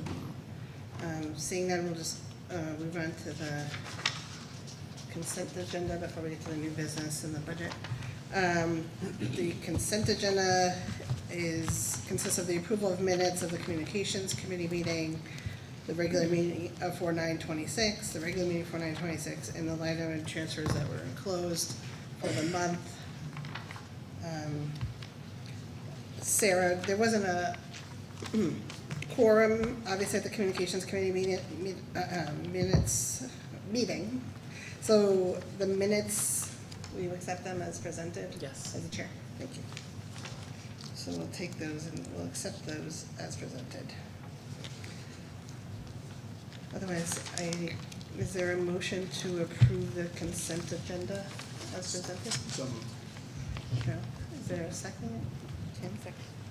All right, is there any discussion? All right, all in favor? Aye. Aye. Opposed? Abstentions? All right, motion passes. Who was the second? Kim? Oh, thank you.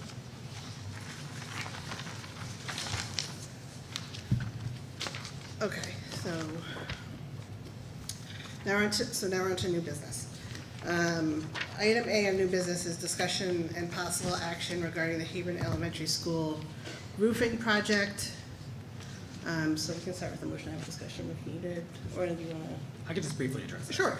So the Hebron Elementary School roofing project that was done last summer, all the bills have been paid. We're ready to close the project out. The building committee accepted it as complete. The town council has already dissolved that committee. So the last action needed so that we can submit for reimbursement and get some money to the town is for you to also accept that the project is complete. You have the document that Donna assigned as the interim town manager, et cetera, that the project is complete. Thank you. Can I have a motion to accept the Hebron Elementary School roofing project number 067-0043RR as complete? So, Joe moves. Is there a second? Second. Kim seconds. Is there any discussion?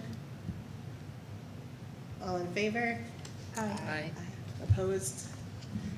Abstentions? I will abstain just for conflict of work.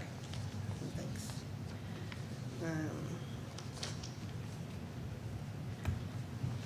The motion passes. So, Dr. Baird talked briefly about this during the presentation of options, and one of those was a teacher that potentially could be. Yeah. So, would be, so it's possible action regarding request for extended child rearing leave for Kaylee Danaher. So let me make a motion, if we have discussion, we'll do it. So can I have a motion to approve the request for a leave of absence for the 2026-2027 school year for Kaylee Danaher? So moved. Joe? Is there a second? Alicia seconds. All right, is there any discussion? I did get a question about this, I'll just answer that. The question was like, do they get paid, do they get benefits while they're on a leave?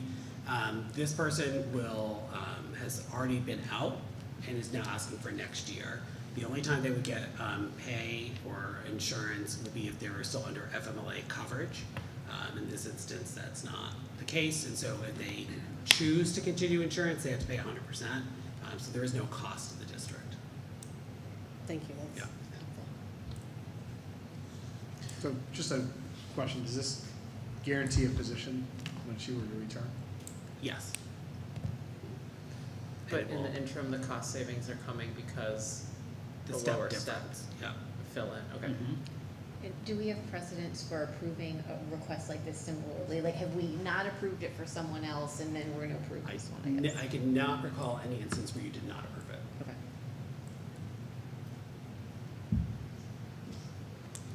Okay, any other question? Okay, all in favor? Aye. Aye. Opposed? Abstentions? All right, motion passes unanimously. Thank you. Okay, so on to the discussion and possible action. Well, first we have regarding the restructuring of the administrative organizational chart. So Dr. Baird presented, my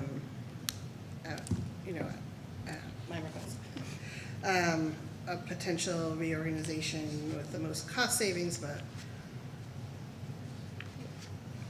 least negative impact with reducing a position, an administrative position. So I don't know if we want to have discussion first before we make this motion, or I can make it and we can. I think I would like to speak to Taylor's question about what it looks like in terms of the day-to-day operational running of the building. I think a lot of her questions were around how the experience of a staff member or a student or a parent will change given that restructure. Sure. So the assistant principals will do the day-to-day running of the building. They will address any routine student behavior challenges, any issues going on in the building. They're running the building. They're supervising support staff. They'll be supervising some teachers. That will be the role of the assistant principal. They'll do bullying investigations. They'll do the work around the safety and security plan, culture and climate responsibilities. That will be the work of the assistant principal, which is similar to the work of the deans now. The principal will then be doing all of the work around academics and the majority of teacher evaluation. That work is easier to schedule. If you had a shared assistant principal across schools, the challenge with that is that if you're doing the routine student behavior, it's gonna happen when you're not in the building, and then you gotta move, it's much harder to go back and forth as an assistant principal. This model will have the principal doing all the teaching and learning work, the work with the academic teams at each school, overseeing student interventions. It's essentially looking at it as we have a pre-K to 6 school across 2 campuses. So that would be the model. It'd be similar to like if you had a middle school with 700 kids, you have 1 principal and you have 2 assistant principals. The assistant principals would do that day to day.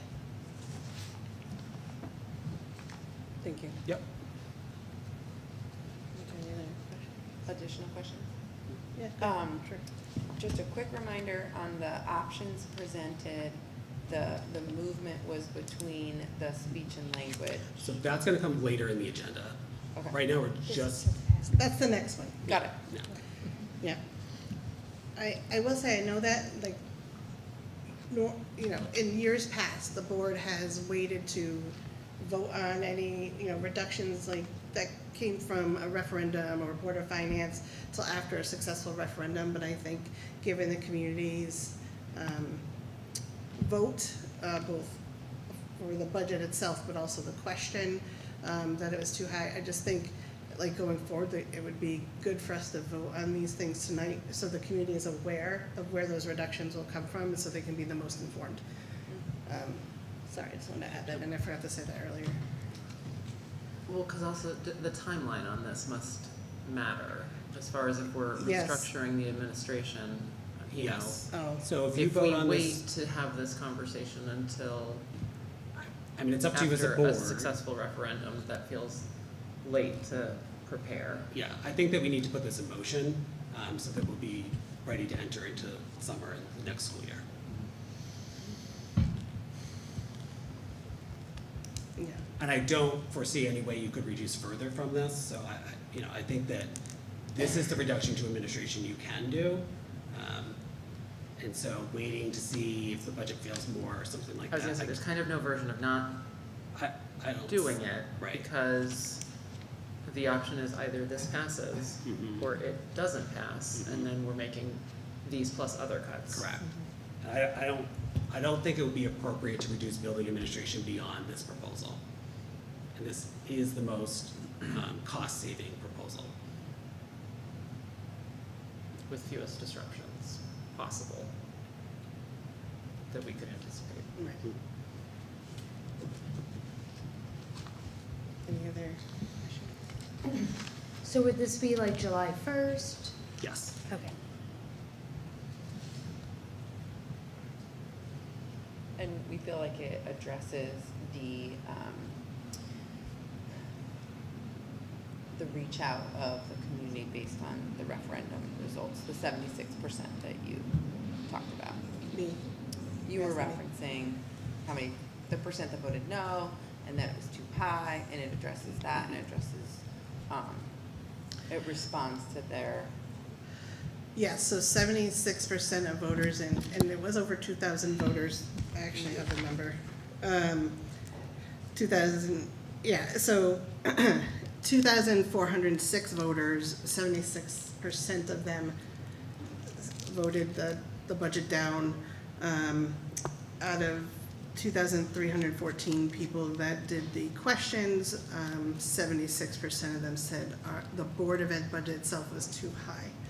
And I know we've received some feedback from the community, and it's often around administration, so I know this is hard for our board, and specifically, you know, the reductions do come from staff, but it's obviously it's the board, I'm just speaking as one person, but I think that it's the right thing to do. It's not what I want to do, and I'm sure nobody here wants to do that. It's not what I think is, I think our structure is the best one for students, but it's not what the community is wanting right now, and we have to be, I feel we have to be respectful of that. Well, I think is there another option for reducing $127,000? No. Because, the only other option I see here is we reduce C&E and the 6th grade teacher. So it's like, it's And either admin, restructure, Or seeing. or we're doing both, or we're doing like option D, where we take these 2 teachers and everything else on the list to avoid the admin restructure. Correct. Unless, is there something else? I Is there just- another option? Because we have to get to 300. Just to explore all options. Right. Thinking about,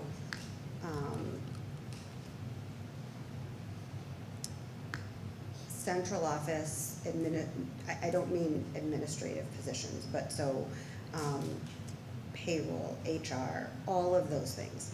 Are there any places there where we could realize any additional savings that would have less impact on students? Not really. I mean, we did reduce it in the initial proposal. I know. And I felt like I went out fully in January to bring the number down as much as possible. We had a retirement and payroll and accounts payable. We replaced it with a part-time position. We did add a 10-hour-a-week data person for a year or a year and a half because our power school is not up to speed. So we need to get that up to speed. So I do think that's a position that's going to work itself out of a job over the next year and a half. And we have somebody who can do it, the person who is retiring. I know a lot of people point to the HR position. The amount of additional work since we've created that position that the state of Connecticut has put on all employers, but school districts as well. I mean, we're tracking hourly leave now. I mean, the amount of things that we are doing and making sure we're doing workman's comp and FMLA exactly like it should be done. When I started 6 years ago, and Norwich was very lean. We had a very lean central office. We had basically the equivalent of what we have here for an HR support person. And the superintendent and I did all the director level HR. And that is true here. But when I arrived here, workman's comp was not being done correctly, FMLA was not being done correctly, the HR files were a disaster. I mean, it was a mess. And so separation of duties, we looked at maybe combining positions at one point. Both are part-time. I think it's as cheap as we can do it and pay people at their appropriate rates. So I don't think we can reduce central office. We did eliminate a part-time admin assistant, I think 2 years ago. We felt that, but like we wanted to keep cuts away from kids. But I feel like we've stripped it down as far as we can. So I wouldn't recommend that. And to that point, I am, like, the separation of duties is important, you know, we didn't always have that years ago, and I wouldn't want that to change because we need, you know, accountability. Yeah, I mean, if somebody had walked in to do an audit on our HR files alone, it was bad.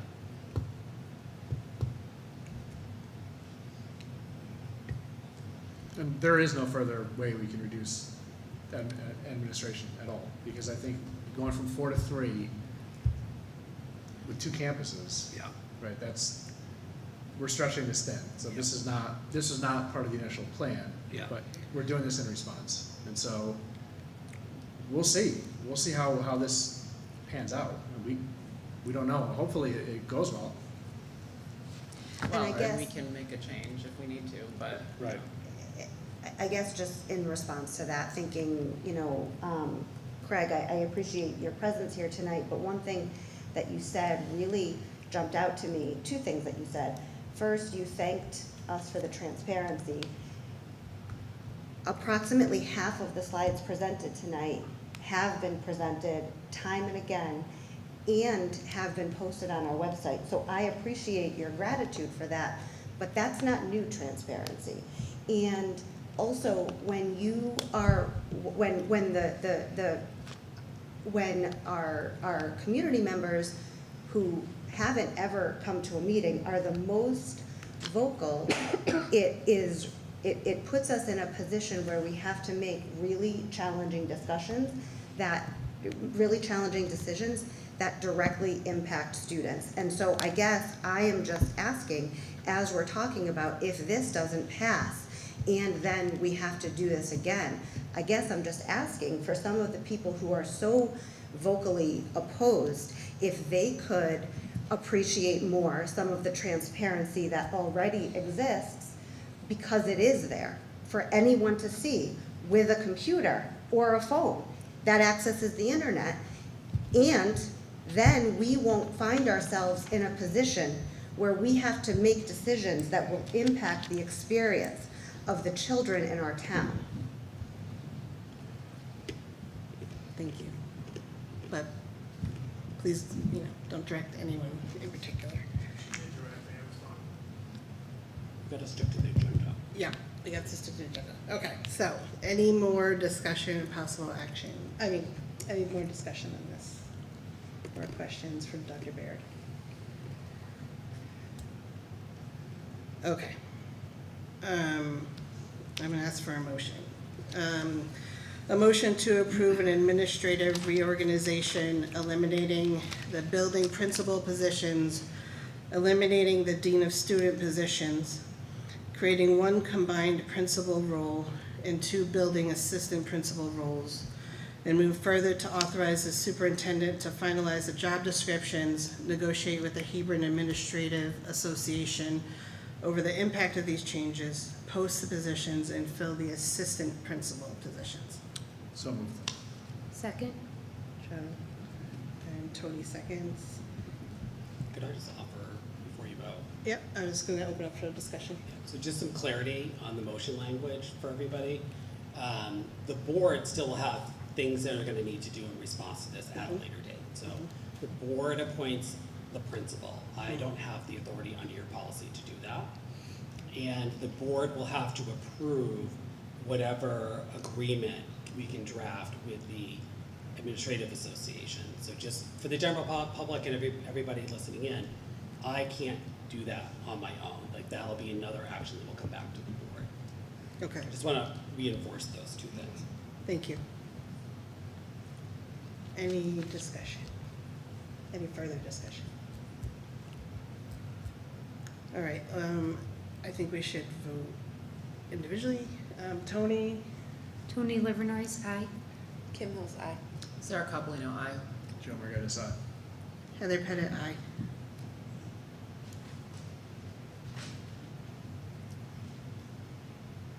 Alicia Lemay, aye. Ann Tebow, aye. All right, the motion passes. Thank you, and it's with regret.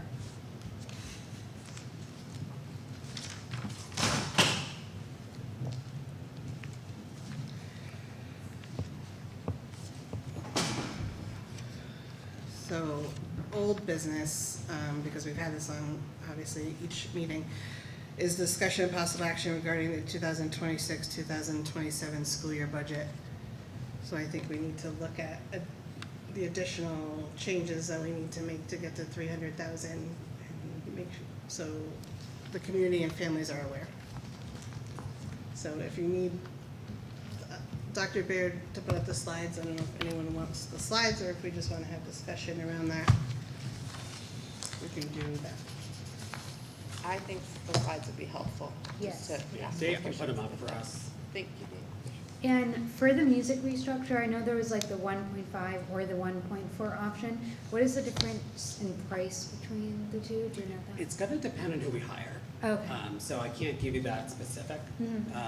It's gonna depend on the step level, et cetera. Okay. So we're budgeting a $45,000 savings if we Yep. move to that model. We may post it at like a FTE range Okay. and see what we can hire and afford. That's what I would, and sort of, we may post it as like 0.4 to 0.5 or even 0.4 to 0.6 and just sort of see what kind of candidates we can get. And then that would determine what it would be. Yes. Okay. Yeah. To piggyback that, you had mentioned sharing positions with other districts. Yes. If that piece does to come to fruition, would you be able to reach out to other districts to I see have. if a share is Yeah. possible? Okay. My other question was about the speech and language, 31,500 $1,000. Yeah. That's the piece that changes with challenge enrichment. Would be both of In those sixth grade. pieces. So basically you have option A, you're reducing music to part-time and reducing the SLPA. Okay, I wanna cool. reiterate, I'm still gonna have it posted, the SLPA. We're still gonna be looking, we're gonna be seeing if we can afford it in some way over this, like we need to have less paras. But like I said, it's a hard position to fill. Mhm. And I wanted you to just be aware of that, and I would hate it to be that we hired, or we eliminated something else, and then it's like halfway through the year, we never filled it. But I do think it's a need. Maybe there'll be room in our IDEA grant, like right now there's not, but like, there could be some other ways to maybe grab some funding for this. But I don't have that today. So I would really be saying for that, it is a need, it's just we can't do it yet. Okay, thank you. I know we talked about, you know, HR, finance functions, et cetera. Yeah. But if we are reducing the scope of the administrative functions, Yeah. are there administrative assistant functions? Because I think the count is 3 on here if I'm counting, or is it 4 or 3? For central office or? For Well, because there's a line item, right, on principal at each school. Yeah. And then superintendent, and they may be doing some of those functions you're talking about, like helping with the HR function or whatever, but I'm just asking if we're reducing scope of administrative staff, is there any reduction of scope? I don't think so. We did talk about that. I mean, like I said, we've been stripping down central office over the last several years. I really feel like this is very bare bones. Like we had our former business manager went out on maternity leave. We barely kept up during those 2 months. So right now, we're already skating very thin at being able to cover for each other when there's absences. So I don't feel like there's anything left in central office because we've made those reductions the last couple of years.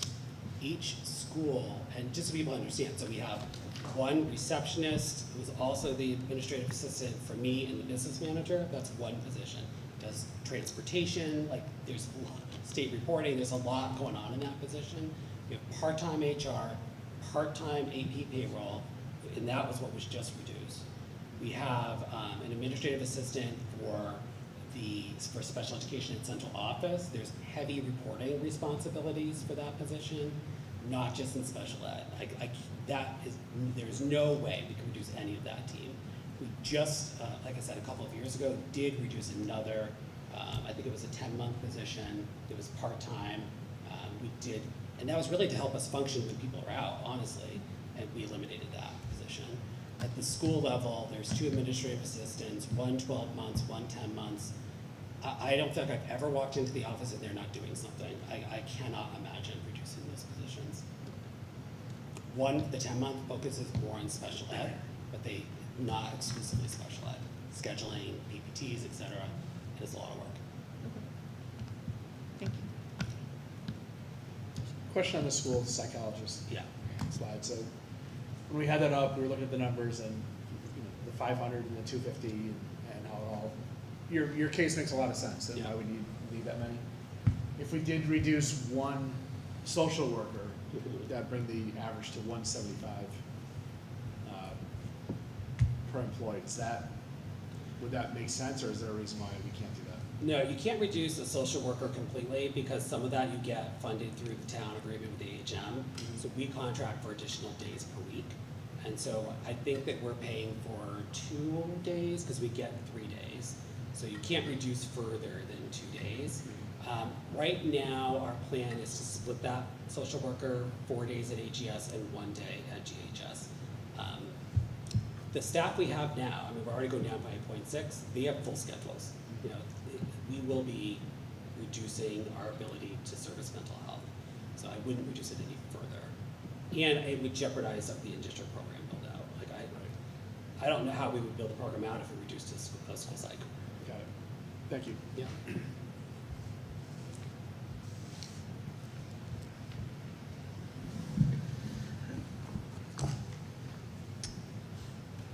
I'm gonna ask tough questions because we're doing tough things tonight, so we all have to be a part of that, right? 6th grade, I'm asking you, Dr. Baird. 6th grade, a reduction of a 6th grade teacher during the class size would be 23, 24, which is very high. Or challenge and enrichment, like which one is more important in regard to students? That is a very hard question to answer because I it know. impacts students in very different ways. So the challenge and enrichment position does provide services that are above and beyond. I'm not going to pretend it doesn't. It's a lot of the things we celebrate in this district. We think about all the kids that we come and we're celebrating here. It's like a lot of them are participating in that program. They're becoming aware of, all kids are participating in the STEAM activities, and then they're becoming aware of things. and then decide to go further with those activities and maybe go to, participate in invention convention.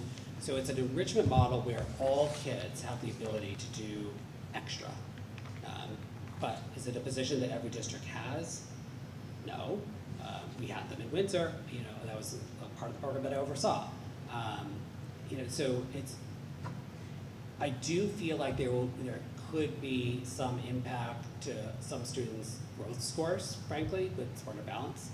We've got kids who are they're doing accelerated math, et cetera. So I do worry about that a little bit with this position. I agree that classroom teachers can be doing this work too. I just know from being a classroom teacher and having all the needs you have in your classroom, to be able to pull it off really well for your students who are struggling, because they're already doing intervention work with students. So, now we're stretching kids too. It's a lot to ask of our teachers, but our class size is smaller than other districts. So we have a better capacity to do that. So I would hate for the challenge position to go. Personally, as somebody who loves STEAM and has built out those kind of programs. 6th grade impacts a grade level of kids, so it's still a quarter of the kids, at the school. It's a need for a year, and then it goes up. We don't know what our enrollment will be in kindergarten to replace it, so there's that maybe to consider. But for the kids in that grade, I think it's going to be all right, so this is how I put it. So challenge is going to impact all the kids, and it's going to impact all the staff. The 6th grade is going to impact a quarter of the kids, but in a deeper way than the other 75% are going to be impacted by the loss of the challenge teacher, if that makes sense. But if we lose challenge and enrichment, getting it back is going to be a lot harder. Correct. Than... And if we lose 6th grade and enrollment changes in a way that supports an additional section, that's what happens. Yeah. And I think about every single month when Zoe comes, and before Zoe Amelia, and before Zoe Thomas Case, the things that they talk about, almost every single one of the things that they talk about are the things that we're talking about cutting. The things that show up in that report every month: future problem solvers, invention convention, school musical, band concert. And I understand that there are people who view those as extra, and I also know that those are the things that bring a school to life, and we're not here only for our SBAC scores. None of us are. That's not why we send our kids to school. We are here for the things that bring the school to life.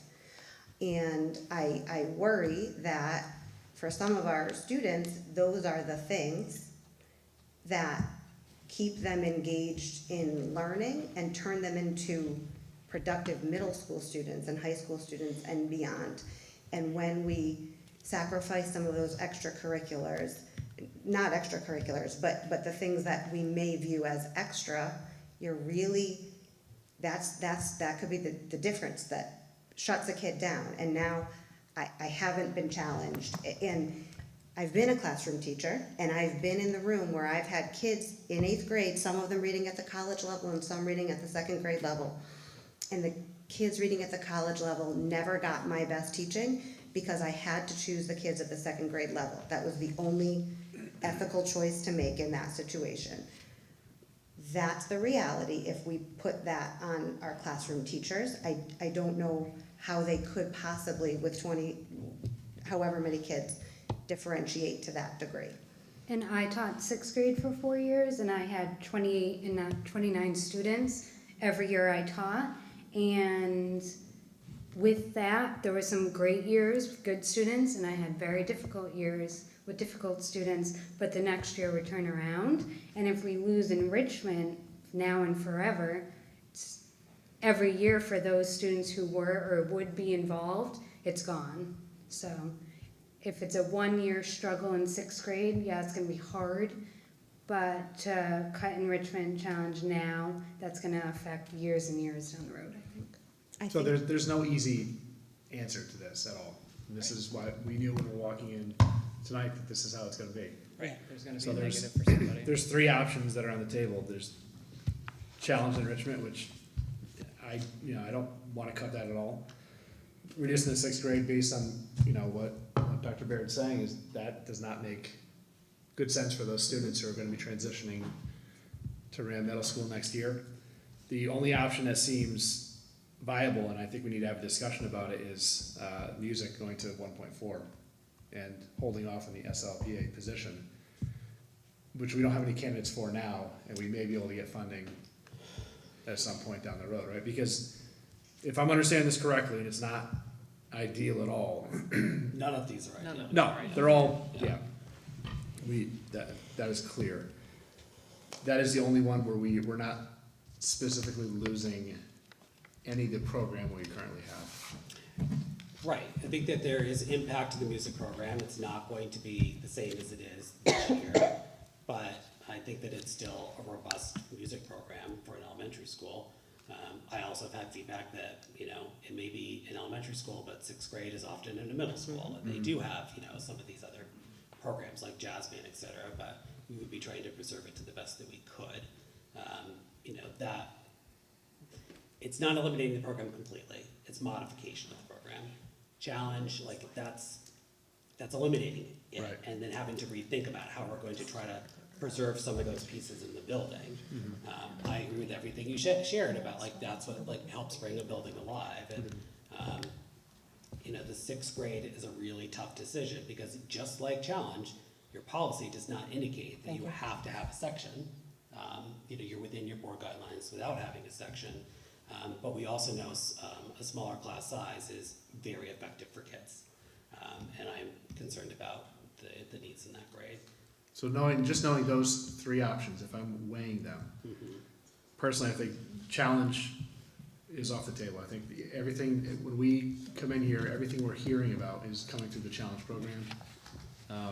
And I just want to make this point, that again, there are kids who are identified gifted, but far more students are working with a challenge and enrichment teacher than that group. And many of the students who are coming to present are not identified gifted. They're participating in other, anybody can do invention convention. Right. We're celebrating kids who are not just gifted and talented kids. I just want to make sure that There's a lot of touch points. There's a ton of touch points. Yeah. So to me, I would say that stays. The 6th grade, right now that section has to stay. So I think it's for that grade, for that class. To me, I would say it's the music option. I would also, I hadn't thought about it in the perspective of if we cut, how hard it is to get a program back. That just wasn't what I was thinking when I first started weighing on that. But if we're thinking about the music program as a modification, again, not what anybody wants, but we could anticipate that a modification would potentially be easier to add back. A modification for $45,000 is easier to add back than a whole FTE at 80. That's a whole nother line. So, if we're thinking down the road, if there's a time when we could expand, that's an easier expansion too.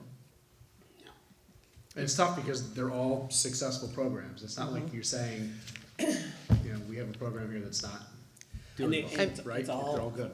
Things that families consistently tell us are things they want. Yeah. Well, and this is a weird question, but if we're thinking about, just based on what you said, it's hard for me to imagine that kindergarten doesn't need the 5th, right? Was it 5 for kindergarten? It's hard to imagine we don't get the 9 kids or the 4 kids that tips us to 90.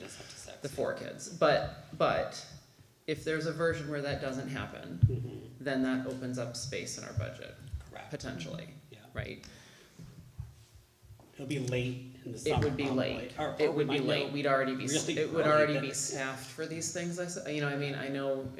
I guess it's easier to think about cutting the 6th grade and just being oh, a teacher's open, so we'll use it, rather than being you can't hire 0.6 band back. Right. That would be hard in August. Right. Or whenever we figure that out, but maybe not impossible. I don't know. There's a lot of unknown. Yeah.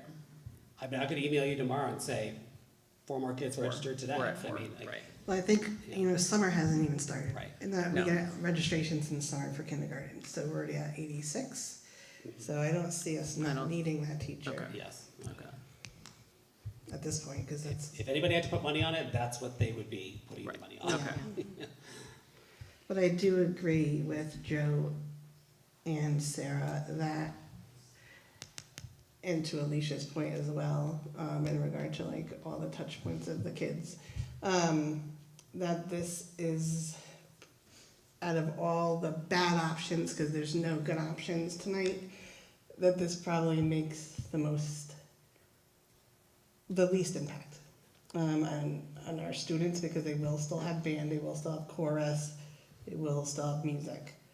They'll still have musical and jazz band too, like those don't get, I mean, I think we have to consider, they would have, the teachers could elect to run those things. I don't know that if a teacher who has been asked to do more, they may not have the capacity to do those things, right? So like, I was thinking about marching band, right? So Memorial Day is coming up. I don't know if we've got a part-time music teacher, can we march in the marching band? Maybe not. I just happen to know in my district, the townspeople get very angry when there's no marching band. Will people, I mean, there'll be no marching band, right?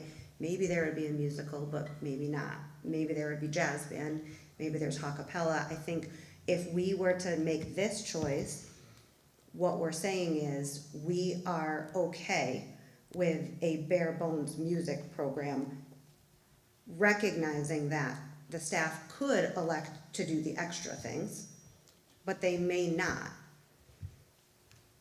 again, And it's a night for hard choices, Yeah. unfortunately. Yes. I mean, as I literally have a kid in the trifecta of all this, I have a rising sixth grader who's in music and also benefits from challenge and enrichment. So I literally step back and I think, well, which one of these things am I gonna go home and tell my kid that he's not gonna have? But if I think about the long term, like what's best for him, I hate to say it, like it will be a robust enough. He'll get by with the music if we have to reduce it.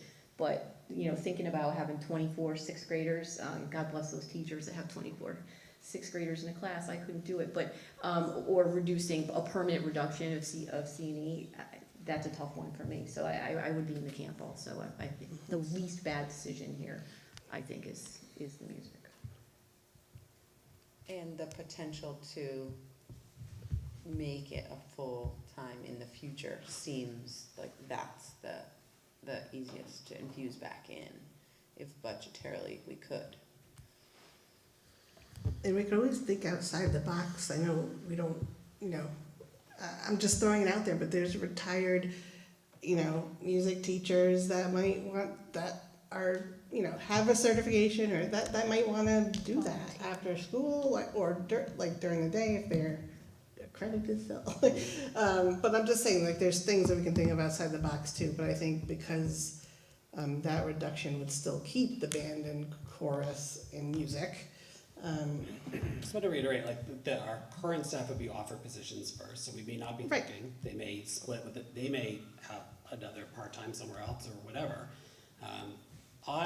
It's interesting, when we were trying to find a part-time math teacher, we had a part-time middle school team in Simsbury, and we were posting for a part-time math teacher, and I just remember thinking, we are never finding anybody for this job. We had more applicants than we had for a full-time position. And we have a family friend. She was a kindergarten teacher and a music teacher. She'd gone back and forth. When she had her first kid, she sought out and did 0.4, 0.5 music position. She then went back to kindergarten for a couple of years. She had her second kid, and again did a part-time music position. So you just don't know. We don't know what's going to happen. No, so to be clear, I was not saying a volunteer to take place of our teachers. Yeah. I'm not saying you would. For the record, I meant for the other 0.6. Yeah. I just want to put that out there. I wasn't meaning that by any means. But I also did want to speak briefly. I know I asked for the COLA reduction from you and the business managers and our central office staff. But I know just for the record and community that might be listening, 3% to 2% is definitely under the cost of living, the COLA, in the United States right now. But also, just for the record, like, they're also putting in more towards their health insurance next year. So it's more than just a 1%. So I just want to put that out there for the record in case people were curious. So I'm sorry, and I do appreciate that, but I just think it's necessary at this time.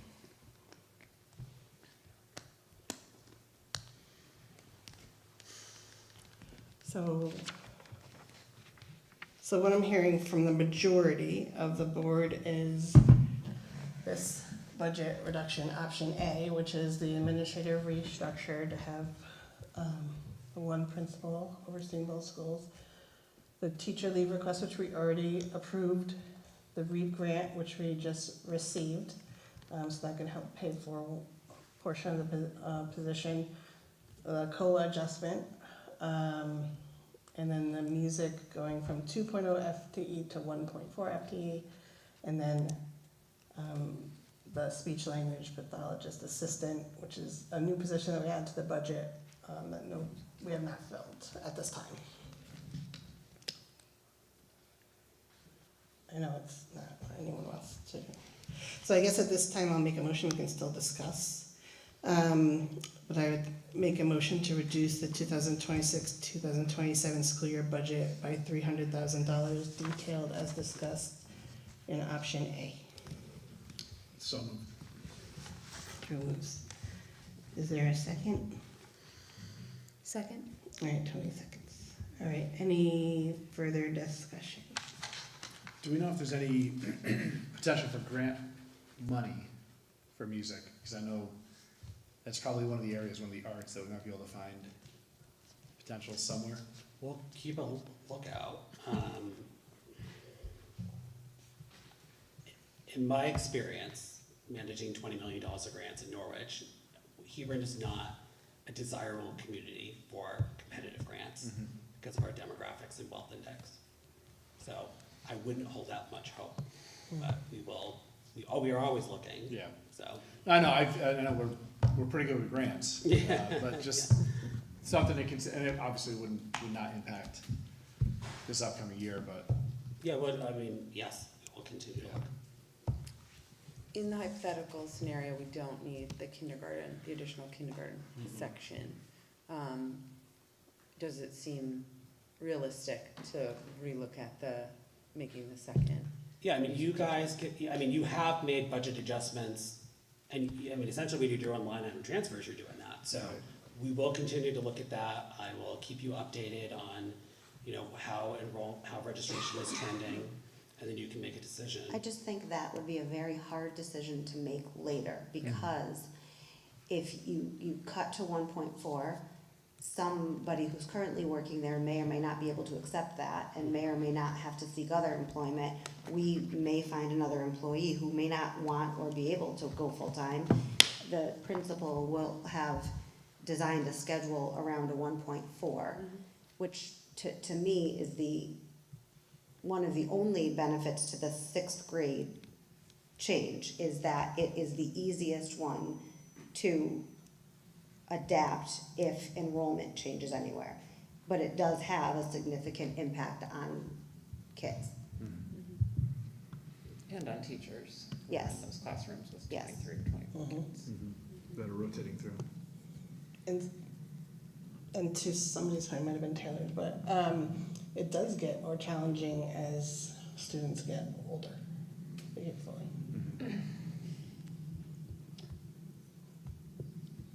I think a preschool classroom and kindergarten classroom are pretty challenging too. Just gonna say that. As a former middle and high school teacher.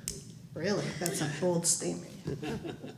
6th graders are independent for the most part. I mean, you threw middle school in there, I'm just. Listen, when you're secondary, you have classes that are amazing, and it doesn't matter if there's 25 or 20 or 16, and you have some that can be difficult, whether there's 6 or 20 or whatever. Anyway.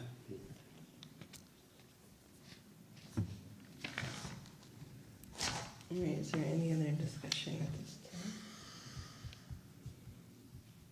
All right, we're gonna do a roll call vote. I already have the motion on the floor. Joe and Tony seconded. So I'll do Heather Pettit, aye. Tony Livernois, aye. Kim Hill's aye. Sarah Coppolino, aye. Joe Margottis, aye. Alicia Lemay, nay. Ann Tebow, aye. Okay, the motion passes. Thank you. I know it's, it's a hard night. Next, no? Nothing on building. Well, somebody mentioned the school building project, so I don't know if you want, one of the parents earlier about the school building, mentioned the school building project. Sure. So I don't know if you could speak to that. Sure. Yeah, no update on, major renovation or new build right now, but I know that they were trying to schedule a combined meeting, though, with Board of Ed, Board of Finance, and Town Council to talk about the town-wide infrastructure. So it's the first I've heard of that maybe I knew, but I don't remember knowing that we weren't going to do the bus orientation. Mrs. Urana reminded me that the reason that we're not is because the meet and greet has to be in the afternoon on the first day. So I don't know if you remember when you approved the calendar, there's only one day on that's scheduled for teachers to get their room ready and have meet and greet. We felt like meet and greet was important as a parent who's had kindergartners. In the past, we've had a bus available from DACO, but the issue is that same time is when RAM is doing their dismissal. So what's different is that RAM will have already begun because we're starting 3 days later than we normally would. Classroom teachers, so as part of the project, and there's like no higher priority except for budget than this project being well done on schedule, just like the pipe project at HES, just like the roof project at HES.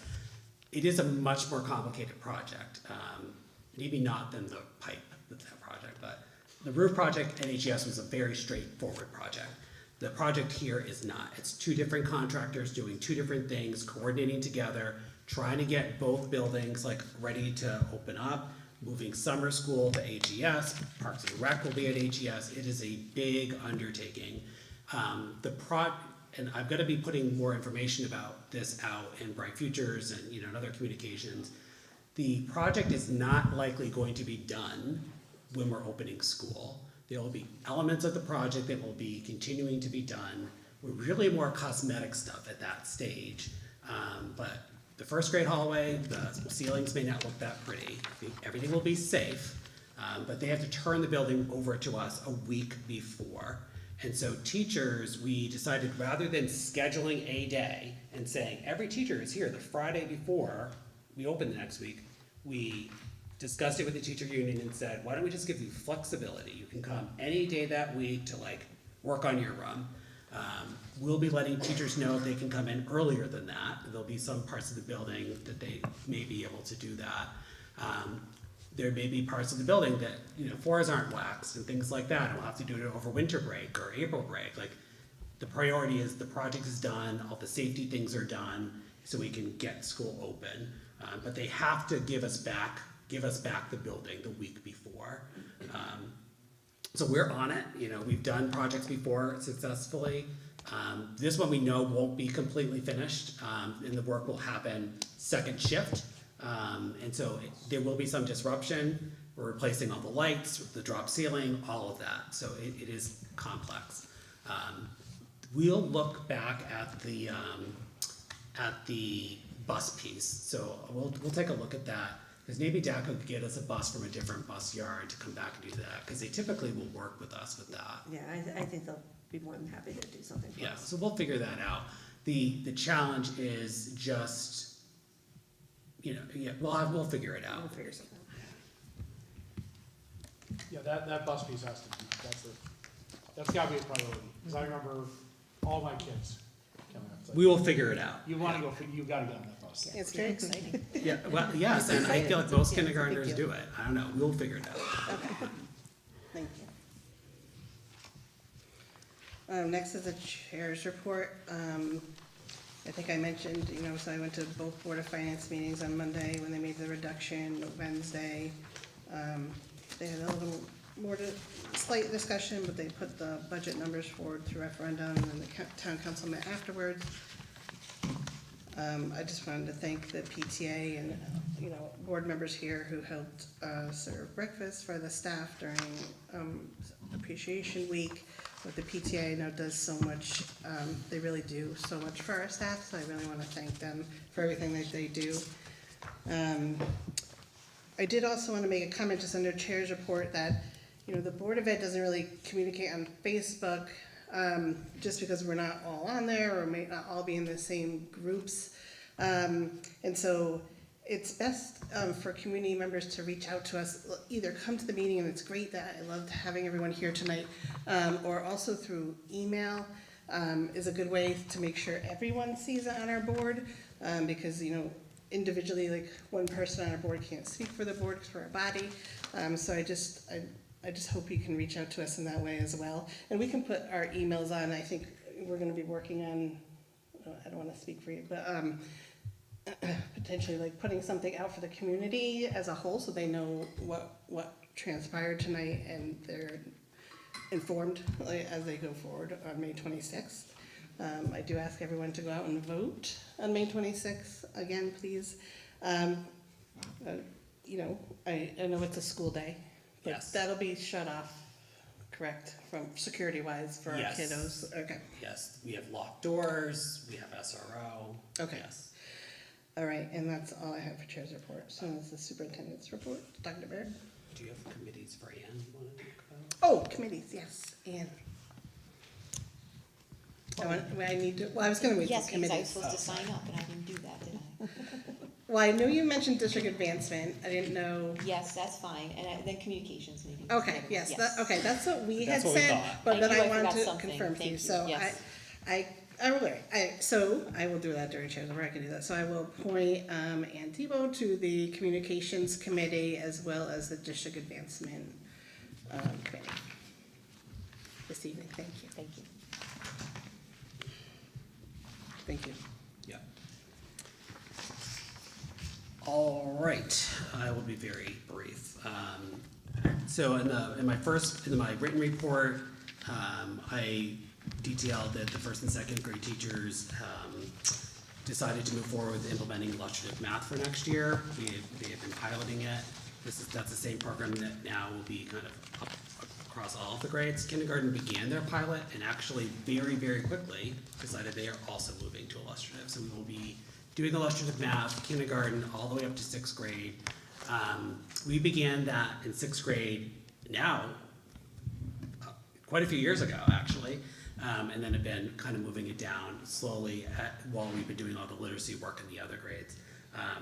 After we started using it, Andover also adopted it K-6, so now we're both doing illustrative, so it's a nice collaboration. I also just we've had a lot of celebrations lately, and Zoe detailed them all, so I won't list them again, but just, thank you to everybody who worked on all of the activities, neurodiversity, art show, everything. It's a lot of work to put those things on. And then I'll just share too that the town council did approve the contract for the contractor for the code violation project. So now both contractors are under contract and we're moving forward with the scheduling and coordination of that. And the fire panel.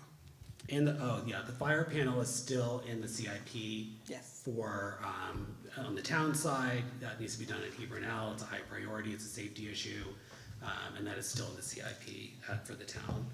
We are all ready to go. I know that Cindy has been talking to Donna, so that way the town council can approve the contract for that as soon as we have a past referendum, but we really want to do it as early in July as we can. That is over at Hebron L. The last thing the legislative session is ended. It was a very busy, robust session, so I tried to keep up with things as best I could. At this point, we're now looking for summaries from CSDE, Shipman, and Goodwin, so that we can make sure that what we believe is passed and is now statute is in fact what we believe it to be. We're having another meeting tomorrow on the $240,000 because there is a piece the board has to do with that. You have to approve the use of the money, but it's very weird in the legislation, so we're trying to all understand that and get like an official declaration of like what we are supposed to ask our boards to do, because the money goes to the town and they can have it, so why is the board approve? It's very weird. So more clarity on that is coming. We talked about maybe having Jessica Ritter at our summer retreat this year, and maybe doing some legal updates with the board would be a nice activity. So there's that's a potential. And you know, the enrollment report and the personnel report are included for your review. I'm just gonna say it's been a really difficult 2 weeks here. You know, the budget vote was, you know, took a lot of the wind out of our sails. I'm not sure that we were feeling like it was gonna pass, but it just, by how much it didn't pass, it was a blow to morale. So, and obviously, you know, contemplating $300,000 of reduction that's gonna impact all types of staffing and ripple effects down the line with some of the decisions. It's very difficult. So I do thank our staff for hanging in there and supporting one another, and we will get there one day at a time.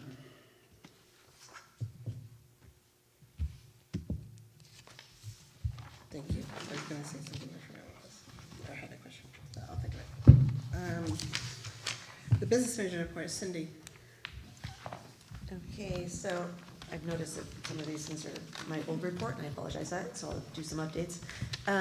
But transportation, April was fairly quiet. We did have a road closure that rerouted a couple of families and made some of the bus routes two bus routes a little bit longer. Unfortunately, that will be going on all the way through December of 2026, so that will be booked in and factored into next year's routes. So there's also rumor on the table that there's another road closure coming up in town, and I'm not sure where that is or when it is. So hopefully we'll know that before we start doing bus routes for next year. And by the way, we don't get like almost any notice of this. So, No, just no, so families we found out the day understand. before, so. Yeah, so we, unfortunately, as soon as we hear anything, we try and let parents know as quickly as possible. Student activity accounts, you can see what was happening on the student activity accounts. There's nothing greatly outstanding on those two accounts. I won't read everything out to you. Food sales, we're back on target for April, equal to what we were last year at this time. I do still anticipate the full contingency that was put aside in the Board of Education budget for this year to be used to help fund and make that whole for next year. I mean, for the end of this year, there might be a possibility that we might need to add a couple of $1,000s more into there. It just kind of depends on how the end works out with our grants. They did pass, for those of you who saw in the legislation, they did pass for universal free breakfast for next year. So all families were welcome to have breakfast. I know that's a very popular, it was a big push for the Department of Nutrition, so they were very happy that that got through. So we are anticipating that there'll be much more breakfast use and sales next year, which will give us a little bit more of a boost from state revenue, so we're pretty happy about that. Preschool, there's no major updates. The last tuition is due in a couple of days, and we're really right on target. Families have been wonderful as to make sure that all payments are up and going, so we won't have anything outstanding there. Right now we're monitoring IDA and Title I's as closely as possible. We might be doing some movements, see whether or not we can make some savings or have to use some more funds just to get us through the end of the year. We're right now open for IDA 611 and 619, just opened up for next year, and it is the exact same flat as it was this year. So no anticipated increase this year. I was kind of hoping for a little bit, but it does not look like we're gonna get anything there. Our seed grant, drip funding, actually just came in, so we should be clearing out the drip funding is funds to help maintain. We did a significant cut to the contingency for facilities in our next year's budget, so we're hoping that that drip funding will help fund us. We do go through quite a lot of break and fix throughout the buildings throughout the year, so. Excess cost has not come in yet, so I'm not quite sure exactly where we're gonna end with that. I'm hoping to get that before the end of this month. Non-lapsing report is attached, we haven't touched it, it's just sitting there making interest for us, we're up to $413 so far. The audit is still on hold, so I have continuously talked to the auditors, and we are continuously still on hold. So, I reiterate again, that has nothing to do with the Board of Education, and as soon as it gets cleared through the auditors, we will be able to move forward. I know the town is anxiously waiting for that as well. And then it looks like we'll be doing the 25 audit during the summer, which is loads of fun, but that's okay. General fund, I apologize that there are X's there, this part, I don't know what happened there, but we are, currently, if you look at our year-to-date so far, we are $44,527.37 below, or, yeah, above budget. Most of this, or a lot of this, has to do with unanticipated excess costs. I'm not sure where that's gonna land. We do have about $23,000 coming from KERMA for the reimbursement of the flood, so that will help assist in some of that.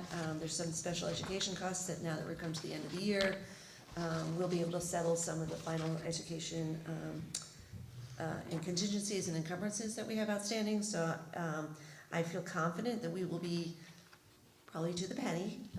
You might, maybe put $1,000 into your contingency next year, but it's gonna be a very close year. I appreciate the administration for sticking with me for my first year here and making you guys not be able to spend any money. So I apologize for that because it was, it's been fun. So, but they've been very, very helpful, and we're hoping that we'll be at least able to do our year-end preparation with technology for next year. So that's where we land there. You guys approved the transfer requests, and that last part is just budget, and I think we've touched enough about the budget. So we'll move on from there. Do you have any questions? Question on the IM 360 math program. Yes. What So, is that? so that is the new math pilot program for the 1st and 2nd grade. Got it. And we are getting a minor, but somewhat slight discount, being able to buy it and shoot before June. So it was a good, and we had a fund for one of our financial programs that we actually ended up paying. We got them to work with us so that we can pay in July, so we were able to fund that this year. So they're able to hold off the due date until July? Yes, Okay. yes, and it is budgeted in July anyway, so, but traditionally, our financial system asks us to pay in June. And this year, we got to pay just the month of June and be able to push the rest to July. So basically, the entire thing shifted. It didn't change anything to next year's budget, but at least we get to pay it next year in July. So. And that'll be cleaner for budgeting and. It'll be clean for, it's clear on the budget as well. Okay, thank you. Any other questions? Thank you, Cindy. Committee updates. You want a motion on the line item transfer? Oh, we already did it. I'm not And consent. consent agenda. Sorry. Long night. And Yeah. committee updates, policy committee, we haven't met, probably meet in the fall, early fall. Yeah. Resource management committee, No, did not read. haven't met, student growth, district advancement committee, Waiting for a Did budget not to meet. pass. yeah. Did not meet. Yeah. Communications and community engagement committee, we will be meeting, Yeah. But we haven't met since the last meeting. yeah. And I don't wanna speak, to create something so we could send it out to the community so they know, I know we mentioned that earlier. Sorry, yeah, we're meeting tonight. Yes. Yeah, yeah. Yep. Sorry, I After didn't this know. meeting, yep. No, I didn't say that. Negotiations committee, we will be meeting at some point Yeah. soon for teacher negotiations. Building committee, Building committee met on Monday. As a lot of it is what Dr. Baird shared, moving right along with the project here. The most important piece that I took from the meeting addressing the public comment was that There is a request for proposals out currently for a clerk of the works. That request for proposals went out May 4th, and proposals are due May 22nd, and then the committee will be able to evaluate somebody who would be a good fit for that position, but there was a lot of discussion that that's a big ask for somebody with approximately 3 weeks of notice to start the job, so there's some concerns about being able to find somebody who could do it. Okay, thank you. PTA liaison, Tony? Yeah. In April, the PTA hosted family night at the Yard Goats game, and 97 tickets were purchased. The book fair was held, and as always, both students and staff enjoyed it. On May 1st, HES had the Apex Fun Run, with some running all 42 laps. The GHS Fun Run lessons started May 4th, and the run is scheduled for next Monday. The PTA recognized the amazing school staff during Staff Appreciation Week. They were provided a coffee bar and bakery treats from Flower Girl, flowers, snacks and drinks, wellness bags, and a luncheon catered by Brick Cantina. At Tuesday's PTA meeting, the PTA board for the 2026-2027 school year was voted on. The president is Hannah Wheeler, president-elect Megan Casarino, Vice President of HES, Kate Randazzo, Vice President of GHS, Taylor Crawford, Secretary, Tara Adamalis, Treasurer, Courtney Connor. And the final PTA meeting for this school year will be June 2nd at 7 p.m. at GHS, and all are welcome to attend. Thank you very much. Dr. Berry, can I see the local governance partnership? Hasn't met, will meet on May 28th at 1 o'clock in Andover Elementary School. And Wellness Committee? We've finished our meetings for this year and they're scheduled to start back up in the fall. The first meeting is October 14th. Cindy just reminded me that on 5/21, unrelated to the committee, but there was a wellness lunch provided by the Flower Girl for staff. There will be. It will be, I'm sorry, 5/21. On the 21st, yeah. Oh. Thank you. Board member comments? Any board member comments? Just that the sixth grade musical was really fabulous, and I just wanted to thank all of the staff that put so much time and effort into making it a success. Truly such a great experience for the kids. Seeing so many kids really step out of their comfort zone, kids that you wouldn't typically see on stage, it really just inspired a different side of kids, so thank you. I had a lot of parents reach out saying how wonderful it was. Anyone else? All right, can I have a motion to adjourn at 8:43 p.m.? So moved. Second. Kim seconds. All in favor? Aye. Opposed? Abstentions? All right, motion passes. We're adjourned. Thank you.